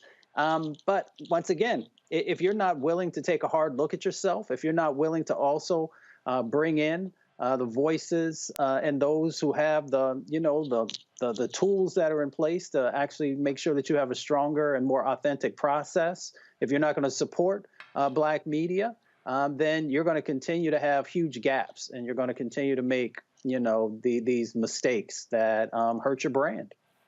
Indeed. And so, this is just one of the things that we just keep making clear over and over and over again when it comes to these companies, when it comes to, the spending of resources. And I got to tell you, it's amazing to me when we're talking about this stuff, and we're trying to walk people through how some folk really don't get it, they really don't understand the nuances of business. So let me I give you a perfect example. And so when we talk about these companies in terms of what they're doing and how they're operating with different things, is that you have these companies at a large scale. And so let's say they do business with an African American. Well, all of a sudden, if they want to put that product on the shelves and ramp up, a lot of our businesses don't have the ability to actually compete because these companies are paying 120 days, 180 days. So what's happening is they literally, Robert, we Black-owned companies can't afford to literally float businesses for 4 to 6 months and not get paid. Well, then what happens is that sometimes these large companies like a Walmart, they may decide to then, the product didn't sell like we thought it. So then all of a sudden they do less orders. So then what happens is you've ramped up. Now you got to also scale back. So when we're talking about this notion of where's our money, we're talking about resources, we're talking about how to build and how to build capacity with Black-owned businesses. It also means these companies sitting down with people to understand the processes in terms of how they make decisions and how they impact us in a totally different and unique way. This is one of those examples where internally something seriously got screwed up, where some unit thought it was a great idea to slap some Juneteenth ice cream on the shelf. But the other deal is, if I'm Walmart, if I'm Doug McMillon and my team, you know what I'm doing? I'm sitting here saying, hey, a great way to actually celebrate Walmart? Let's highlight the Black-owned products that are in our stores, items that we're carrying on the shelves. How about you start thinking about what are the Juneteenth displays? Because if you want to talk about freedom in Black people, economic freedom is something we can talk about, or what I call Black economic social justice. You're absolutely right. And I think most of us remember it was just 2 years ago when you had almost every major corporation in the country pledging tens of millions, if not billions of dollars to black businesses, to black nonprofits, to black organizations, to social justice organizations. And here we are, well, 2 years out, the anniversary of George Floyd being killed is coming up. And absolutely almost none of that money has actually been distributed. These people talked a good game about what they were going to do to help bring black businesses in, to help cultivate black innovation, to hold seminars and training classes to teach people about ramping up, getting government contracts, all sorts of things that needed to happen. And those promises have gone unheralded. So when you talk about voting, you also have to talk about voting for your dollar. You need to look into exactly who these people support, where they are investing their resources, and if they're actually holding up their end of the bargain on these things before you decide to shop with them versus a competitor, because there's no reason you should be financing people who are not willing to help your own community. And again, this is one of those things I keep saying over and over and over again. So hopefully the folks in Bentonville have figured out this really wasn't a wise idea. All right, y'all. We're gonna, and speaking of that, Robert, tomorrow President Biden is going to be signing an executive order dealing with criminal justice reform. The George Floyd family is going to be there. Tomorrow is the second anniversary of the death of George Floyd. We have not gotten any details so far, Lauren, on what this executive order looks like. But I'll be perfectly honest. I mean, look, I get it why you're waiting for the anniversary, but me personally, the White House should have been a hell of a lot more aggressive in December when Senator Tim Scott scuttled this whole thing. What they should have done, they should have actually said, we're calling all the families, we're calling Scott, Lindsey Graham, McConnell to the White House and say, no, we're going to sit them across from each other, try to hammer out this deal. I get trying to work on your executive order, but that was almost 6 months ago. There was a different way to actually do this. And sure, you may have still not resulted in a bill, but I frankly think the White House was way too passive on the George Floyd Justice Act. Yeah, there's no passion there for that. And there's no, the White House doesn't seem to really care about this. We did watch the president at the State of the Union get up there and say that we don't need to defund police, we need to fund police. And we had Marjorie Taylor Greene cheering that on when he said it. It feels to me like James Carville is in the president's ear, the sort of idea that you're going to attract that mysterious unicorn, white, middle-of-the-road voter going into the midterms. That doesn't make any sense. Allowing Anita Dunn to apparently talk everybody out of working on voting rights when he first came into office doesn't make any sense. And none of this makes any sense, of course, too, right after Buffalo. And then you're going into the midterms. And then the president's approval is in the tank. So one would think that he would be focused on the number one voting base in the Democratic Party. Of course not, right? It makes no sense. It makes no political sense. They're always the Democratic Party is always trying to please everybody, always trying to get everybody, instead of picking a part of their base that they definitely need to show up to win in a lot of these locations, these crucial states and congressional districts. Instead of doing that, they're going to try to please everybody. So I don't get what the overall strategy is. I have no idea what this thing is. As you just said, I heard about it and he's signing it tomorrow. I'll probably maybe even go to the White House and see what it is. But I can't find any substance with regard to what exactly it is that he's signing. So that's problematic. And particularly on the heels of Buffalo, it's problematic. There was a White House call, off the record call around, a background call around 6 p.m. today, Mustafa. But I would think that if you're going to be doing this, you would actually have reached out to many of us in Black-owned media and others, right, and sort of seeded the ground over the past week leading up to it, as opposed to, frankly, just having a call the day before. Well, just some real talk. If folks want to continue to take folks for granted, then folks not going to show up for you.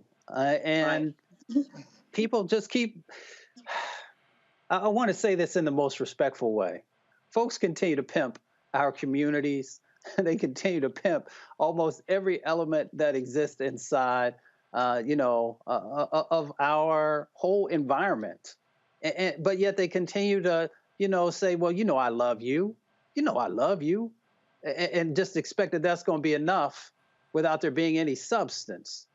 So you just got to stop pimping folks. You know, you pimp people's pain, and you pimp them in so many other ways, and then you just don't do the right thing. You never, ever, you know, have the authenticity that's necessary for folks to trust you, for folks to want to stand in a voting line for 8 hours or 10 hours. Maybe it might be an extreme heat, or it might be an extreme cold, or it might be an extreme rain that's going on. You got to show folks love. And when you don't show folks love, then there are going to be repercussions for that. And as I said earlier, you know, Black women are the heart of the Democratic Party. And of course, hopefully there are plenty of brothers who are standing authentically with our sisters as well. So start to show some real love, because if you don't, it's going to play out, and it's going to play out in a way. Rob, I think the key that Lauren and Mustafa said is passion. Bottom line is, if you ain't got no passion, I'm sorry, the other side is extremely passionate. Oh, they are fired up. And so you got to actually show that. You got to show that you actually give a damn. I mean, hell, at least fake it. Well, you know, there's a couple things that Republicans are really, really good at. I think you have to pay attention to it if you want to succeed. One, they play to their base. I don't care what the base of the Republican Party believes. If it's in the QAnon conspiracy chat room, that becomes the official policy of the Republican Party. They listen to exactly what you say, and they're going to do it. Like, point blank, period. I don't care what it is. If they say that there's a pizza restaurant where they're trafficking children as part of the Epstein plot, you'll hear Ted Cruz say that during the Senate hearing. Secondarily, they don't give a damn about whether or not they got a majority. You saw what Trump did. I want to build a wall. We won't give you wall money. Okay, I'll take the wall money. Done. Oh, I want to do a Muslim ban. You can't do a Muslim ban. All right, I did a Muslim ban. See if you can do something about it. Done. And I think that many people in the Black community will love for Democrats to take that exact same approach when it comes to Black people's people issues.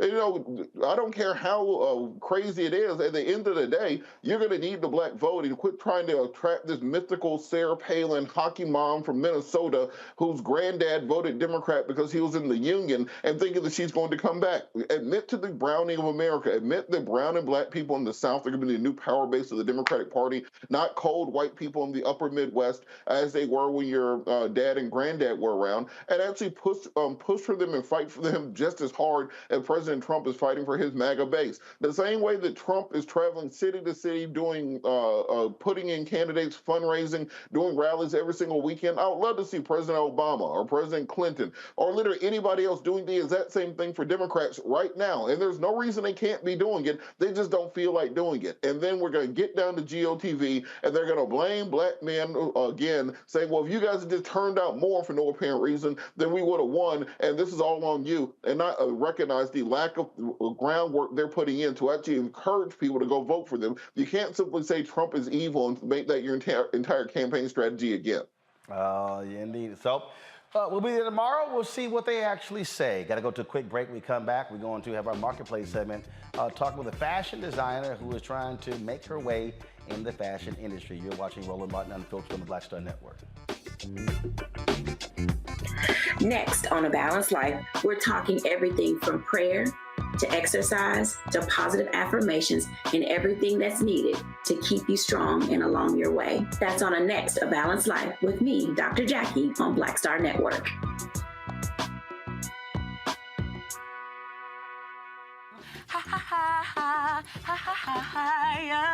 Hey, I'm Antonique Smith. What up, Lana Well, and you are watching Roland Martin Unfiltered.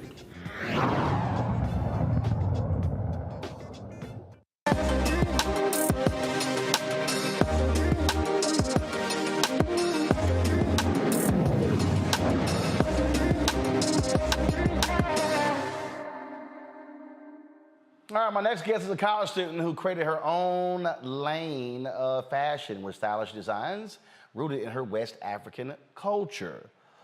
Hagoi Kapesu is a luxury brand with a global outlook. The brand uses only the most quality craftsmanship. It's one of the youngest brands invited out to New York Fashion Week in September.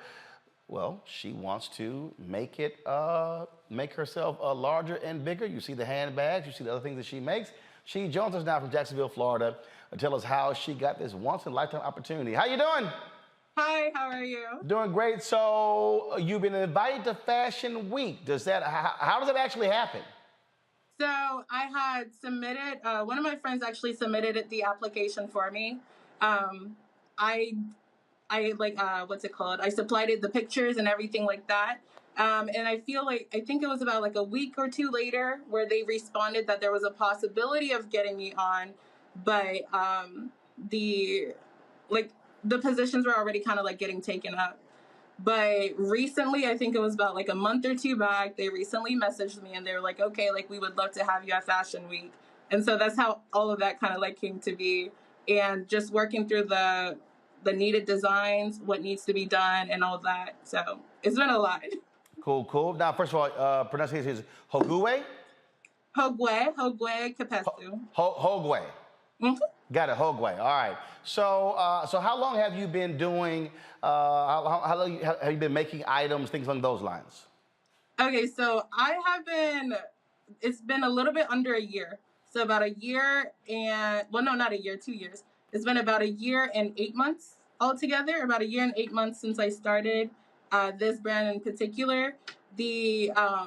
What kind of led me here was just like the lack of ability for other brands, rather, a lot of like these white-owned brands, when they would reach out to me on Instagram, the payment that they would require or like the payment that I would require was not something that they were willing to work with.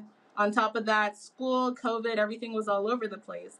And I kind of got the idea to start a luxury brand in particular, simply because I felt like what has been happening is over time, you have a lot of generational businesses and brands of European descendant names when it comes to luxury, and not so much when it comes to like other demographics and specifically Black people. So that's where that kind of started in. So I started with the bags, and from there now I'm getting into clothing and all these other different things. All right then. And so, first of all, so are you making these bags individually? How long does it take? Okay, so this for example, right? It took about like 3 weeks to design everything, and then about 45 days for this individually to kind of like be done. This one is my most popular one. Which is like the little brown saddle bag. And this one takes about like 30 days. And as I've grown, are you doing these individually? The samples themselves, these samples, yes, I'll do individually, but when it comes to like stock and everything, those I will have like manufactured out. Got it. Okay, cool. You have manufactured out. And where are you manufacturing your bags? So my bags are being manufactured in Italy, and then some of the what's it called? Like some of the pieces and materials are being like taken out of Brazil. All right, cool. All right, questions for my panel. Lauren, you're first. When you went to Fashion Week, like how many pieces did you bring with you? So I have not gone to Fashion Week yet. Fashion Week will be in September of this year. And I am going to have about 24 different actual outfits, 24 individual actual outfits. So that itself is going to take a lot because, well, I would show the designs, but they're not done yet. But clothing as well as bags, as well as some hair accessories and things of that nature. So that itself is taking a while, and the expenses for that itself is also a bit. But yeah, no, it would be September 11th this year in New York. And you've got to raise, what, $25,000 or so yes. to get you to Fashion Week? Yeah, so I'm trying to raise about $25,000 or so. I keep telling myself either way I'm going to make it happen. But yes, $25,000 or so to get everything started in regards of getting all of the items made, sourcing materials, simply because I am going into luxury, and because the audience of people there are going to be, it's going to be a lot of buyers, luxury brand owners, a lot of celebrities. That being the audience that I also want to kind of like captivate and bring along with me, it's going to be a bit expensive because a lot of this stuff are going to be couture. So that's where I'm at with all of that. And being a college student does not necessarily make any of these things easier. So yeah. And you're a college student where? I am at FSCJ, is our local college here, like in Jacksonville. I was originally starting nursing, and that's when I actually started the brand, the idea of the brand, because I wanted to make money to help me pay for school, because there was a lot of issues with all of that. Yeah, it's a lot. But since then, I've kind of like transferred over to psychology. Psychology is something I always kind of wanted to do. I originally picked nursing simply because I thought it'd be a quick way for me to finish college, get some money, and go about. But psychology itself has always kind of been something that I've been interested in, because I do care about the mental health and the issues that are also like rampant within the community itself. And I feel like there needs to be more people who are willing to understand a lot of the sources of a lot of these like mental, mental disparities rather. So what I'm studying in school versus this is still for two different branches, but they're also both things that I'm very passionate about. All right, and again, this is the GoFundMe. Put it up again, folks, that you have placed up there. And you put this up not long ago, just a few days ago. And so, folks, it's HOGOEKPESSOU Fashion Week Funds. That's for those of you, of course, who are listening to our podcast as well. Mustafa, your question. Sister Kapasu, I mean, just amazing, amazing brand that you have there. My mother's birthday is coming up, so I hope that I can afford some of the pieces that you're making. My question is the color palette. I'm attracted to colors. What inspired you? I know it's culturally inspired, but can you talk a little bit about the color palette? Okay, so the color palette itself, I am of the Awe as well as some Fulani tribe within me, right? So a lot of the colors that I chose are of like different tribes, different tribal like garments and things of that nature. When it comes to the V itself on this bag in particular, the metaphor behind it being like being attracted to sweetness, life always attracting you to sweetness or sweet things around. A lot of the designs, I love working with I guess like asymmetrical designs when it comes to my clothing. That is just one thing that I do admire. For example, these shorts, for example, the print itself is like it's an African inspired print. But rather than just like wearing it this way, it can also be used and worn inside out, where it is all just like white. So having something that is able to be used for multiple things, I think is a lot of what I want to bring into luxury, rather than this idea that like the abundance of wealth is going to get this one-time thing that you can only use once. I like my products to be able to have more use than just that in particular. But yes, when it comes back to the palette or the color inspirations, a lot of it I take from tribal inspirations and things of that nature. Robert. All right, I am not a luxury designer expert. I wish my sister was here for that part of it. But I want to kind of have you articulate what your vision is. 5 years out, 10 years out, where do you see this growing? What are your goals for this endeavor? Okay, so actually within 5 or 6 years would be what the average person in my situation would be able to actually reap any of these benefits. So what I've been doing thus far is part of like my mission statement. So the country that I'm from is Togo. The history of Togo itself, the history of the continent itself of Africa is very dynamic and also very cruel. With that being said, my country in particular, we've been under a 55-year dictatorship. And so some of the funding that I do use, I do donate to my cousin who lives back home. It's called Destiny's Ladder. And basically we are able to take the money, give some money, give to orphanages, because we don't have foster care systems back in my country. But give to orphanages and allow them to be able to actually have school and all of those things.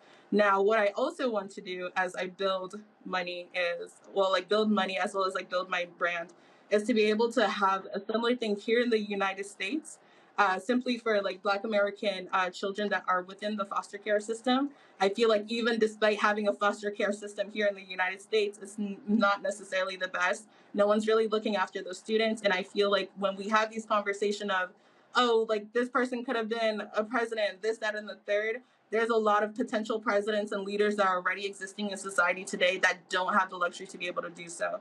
So when it comes to 5-6 years for me, I want the brand itself to exist. I want the brand itself to prosper. this brand is what I'm using to be able to build awareness of myself, as well as build some type of authority when it comes to speaking to other people. Because one thing about it is that influence, money, and status is something that this world, and America in particular, always just navigates with. That's just an absolute truth. And so building this brand is a way for me to be able to do that. And that is one of my goals, as well as being able to build strong enough where what I have been avoiding, despite growing quickly, is selling off my brand, because I've had a few offers from a few brands, a few like white-owned like brands and things of that nature, but I feel like that is not necessarily going to help me. Like, what do I look like having a random white man own Hogue Like a Pesto? Doesn't make sense to me. So things of that nature, holding power within my brand itself and allowing and exuding that power in a way that's actually beneficial to the people I care about. Well, of course. I mean, being able to own is always better because you get to call the shots. And so that's what's most important there. And so in terms of what is the pricing of your various bags and the items that you sell? So for the bags themselves, so this bag in particular, it's $400. It's $400. $415, I promise, is worth it. This one is about $215. All the items are genuine leather. They're all genuine leather. They're also ethically sourced, so it means that the items, or rather, what's it called? The cows in particular, they're already going on that path. And also, as someone with a small business, something like that just like matters to me, simply because I don't want to see the exploitation of my own items in particular. So I feel like starting off small as I have has been really helpful. But yes, $215, $400. The clothing, it ranges from $400 to about $750 for my 5-piece suit. I have a 5-piece suit. It's really pretty. So I do have that. Like that dress, for example, that just like the white one, for example, that one is about $515. Like the asymmetrical dress, the lining, like it's beautiful, chef's kiss. But yes, those are, and the range altogether is between about $200 to my highest item which is my duffel bag, which is about $600. $600. So $200 to $600 as of where I am right now. Well, considering I've seen the cost of a number of other handbags that $1,000 to $5,000, $10,000, that is certainly quite reasonable. And so again, hopefully folks will support you. Now, where should they go, take a look at, and to purchase your bags? So they can go to the website, which is HOGOEKPESSOU.com or HOGOEKPESSOU.online, which provides pre-order items that are not in stock yet, but you can get it up front. You can get ahead of the line, rather purchasing there, which is the one that ends in online. My Twitter handle is the HKPESSOU. My Instagram is the HOGOEKPESSOU. So did you create a promo code for the folks who watch Roland Martin Unfiltered? You know, I got you. I will create it right now. And it can just be Roland Martin, like Roland Martin. What is today's? No, just do this here. Make it real easy. Just do Roland 06. Okay, perfect. I got it. Roland 06. I'm an alpha, so that's what you do. So we'll go ahead and do it. So if y'all are watching the show, and it's about 3,000 of y'all watching it right now, if y'all go to her website, put in the promo code Roland 06. I don't know what the discount is, but look, you'll have it. And look, her goal is raise $25,000, so you can buy product, or you can actually contribute directly to the GoFundMe. And so again, this is the GoFundMe right here. You can go check it out. Again, just put in there HOGOEKPESSOU. Again, it's Fashion Week funds. We want to be able to certainly support her in that. We are a big believer in, and I see already you now actually, you went up by $100. So people are already watching. So if y'all want to actually support her, please do so. This whole segment is about supporting black entrepreneurs. And so it's great to have you on. She reached out to me, y'all, on Instagram about buying some space, and I said, no, we'll go ahead and put you on the show in the marketplace segment. So hopefully, and so do this here. Again, the promo code is Rollin06. So you send me a note tomorrow. Let me know how folks did with supporting you. So we certainly appreciate it. Wade, thanks a bunch, and good luck. Thank you so much. Thank you for having me. All right, thank you so very much. Folks, that is it for today's show. Don't forget, we opened the show talking about... Thank you. Kill the music, please. We opened the show talking about the tragic shooting in Uvalde, Texas. 14 students were gunned down in school today. You had one teacher who was shot and killed. According to Texas Governor Greg Abbott, the shooter, who he also named, that particular shooter, he was killed on the scene by law enforcement. If you still have the live shot up of Uvalde, please go to it. And so we were, and now it has been updated. 18 dead. 18 dead in Uvalde, Texas. This is 18 kids, 3 adults. So this shooting actually now surpasses the Sandy Hook shooting. Remember, it was 20 kids in Sandy Hook, and so now 18 kids, 3 adults dead in Uvalde, Texas. It is just unbelievable that we are having this conversation again in this country. And his was also very interesting. This is a tweet from the New York Times, and that is Governor Greg Abbott of Texas and Donald Trump plus Ted Cruz are all scheduled to speak Friday at the NRA convention in Houston. Let's see what they are going to have to say about this. Momentarily, President Joe Biden is going to be speaking to the nation. We are waiting for that to actually happen. He will be addressing the horrific shooting that took place in Uvalde. This Lauren, is one of those days that, again, the president just had to deal with this in Buffalo, Texas, Buffalo, New York, when he went to Buffalo to speak to the nation, where 10 black folks were gunned down in a grocery store by a white domestic terrorist. Now, not even 2 weeks later, he's now having to speak to the nation again about a mass shooting. Yeah, and I'm really eager to see what he's going to say, because I really don't know what he's going to say that can top what President Obama said after the Sandy Hook massacre. There's been all sorts of efforts in the past to try to pass some of the most basic, and I would say common sense, gun controls, particularly around, AR-15s and things that are weapons of war. One would think that would be fairly logical and fairly easy to do, and it has not been at all, because the NRA, once again, has a death grip on these elected officials, particularly on the right and some on the left. And I suspect that there's going to be no appetite, particularly for the frontliners in the Democratic Party, who are already showing all these signs of not wanting to deal with anything that they have to explain on the campaiign trail. Lauren, explain to people who don't speak Washington, D.C. language, who the frontliners are.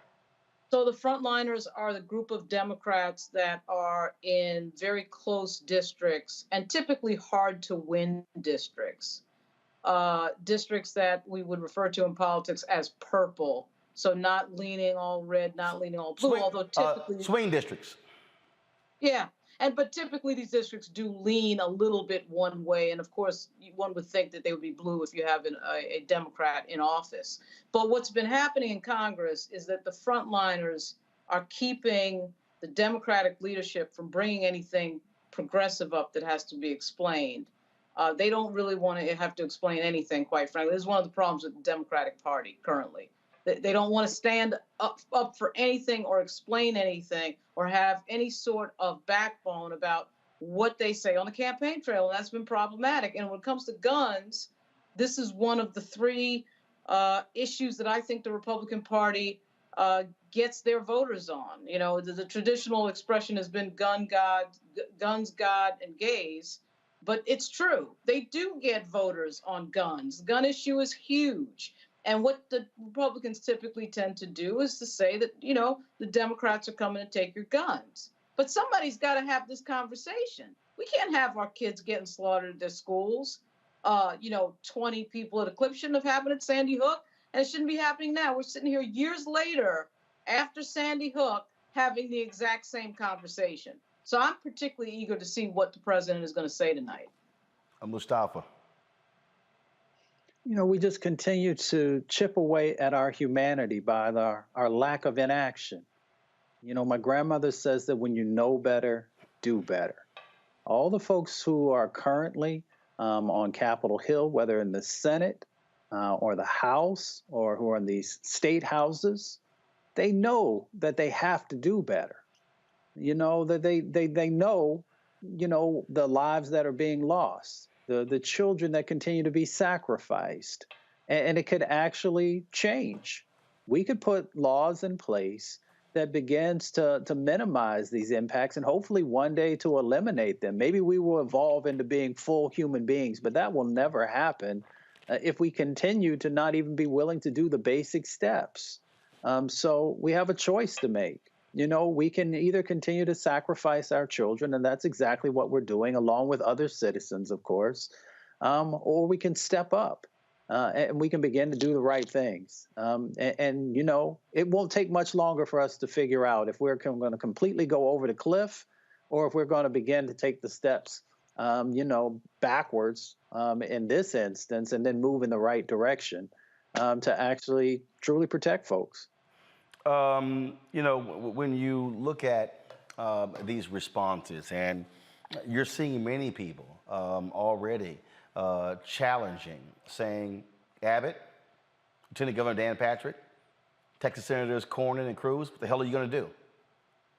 As I said earlier, folks, you know, you had the church shooting in Texas 5 years ago, 26 killed. The shooting in Santa Fe, the high school, 23 killed. Now you had the shooting in El Paso, 20 plus killed. Now you got, of course, now what's happening in Uvalde. And having Republicans in the legislature relax gun laws. They are going to have to explain that. And here's the other deal. Texans, Abbott is on the ballot. Beto O'Rourke is a Democratic nominee. Force this man to have to explain, oh, how are you so pro-life? But you do nothing about gun control, and you're seeing young Texans being gunned down in school. They are going to have to deal with that, and this is where people have got to mobilize and organize and force them to confront this very issue. I hope thousands are going to be outside of the NRA convention in Houston demanding these fools do something. Lauren?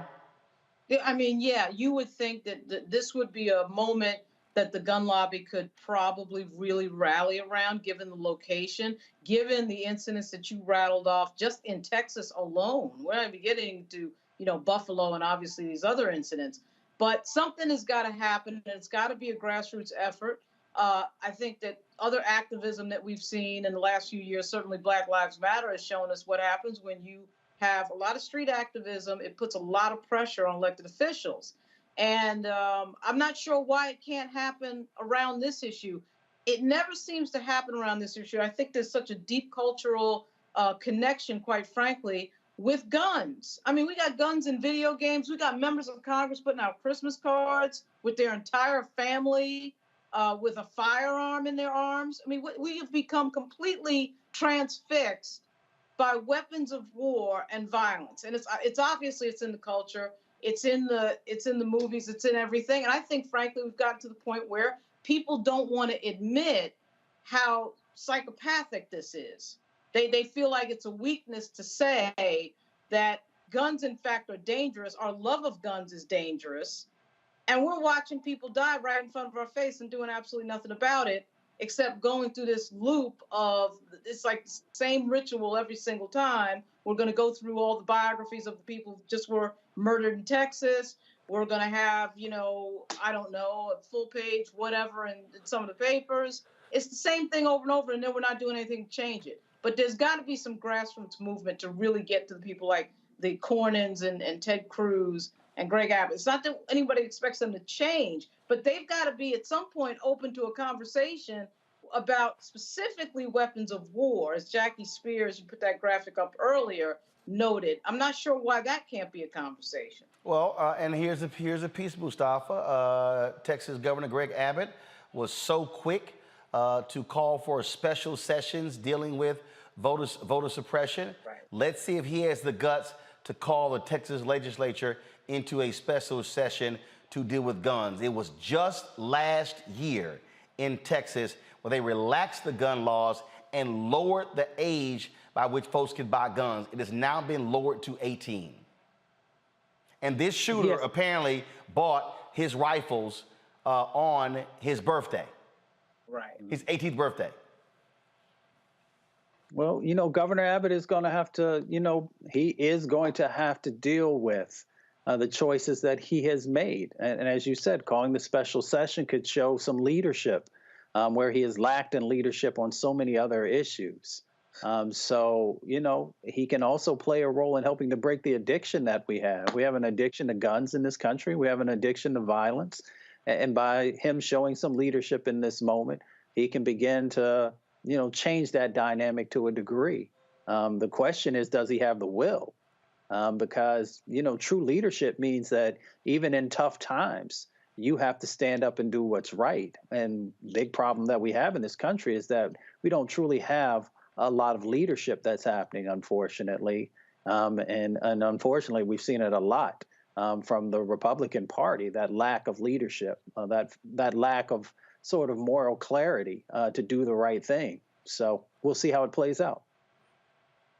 Well, it is, one of the things that I also hope, I hope here, again, that the voters of Texas wake the hell up, Lauren.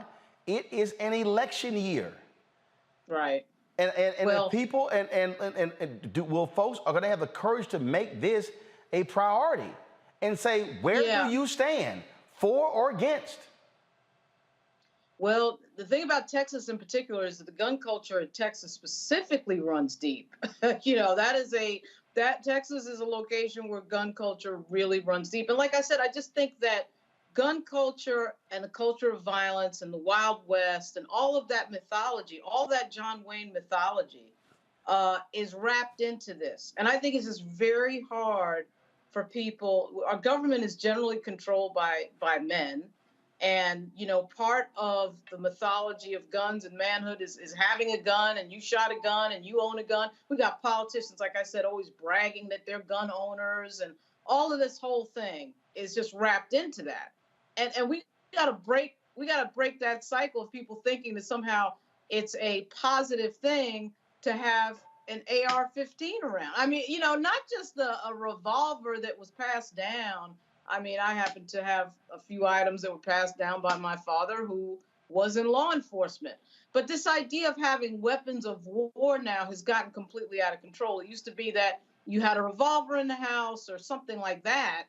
But people are bragging about, devices that are specifically used to kill large numbers of people in one sitting.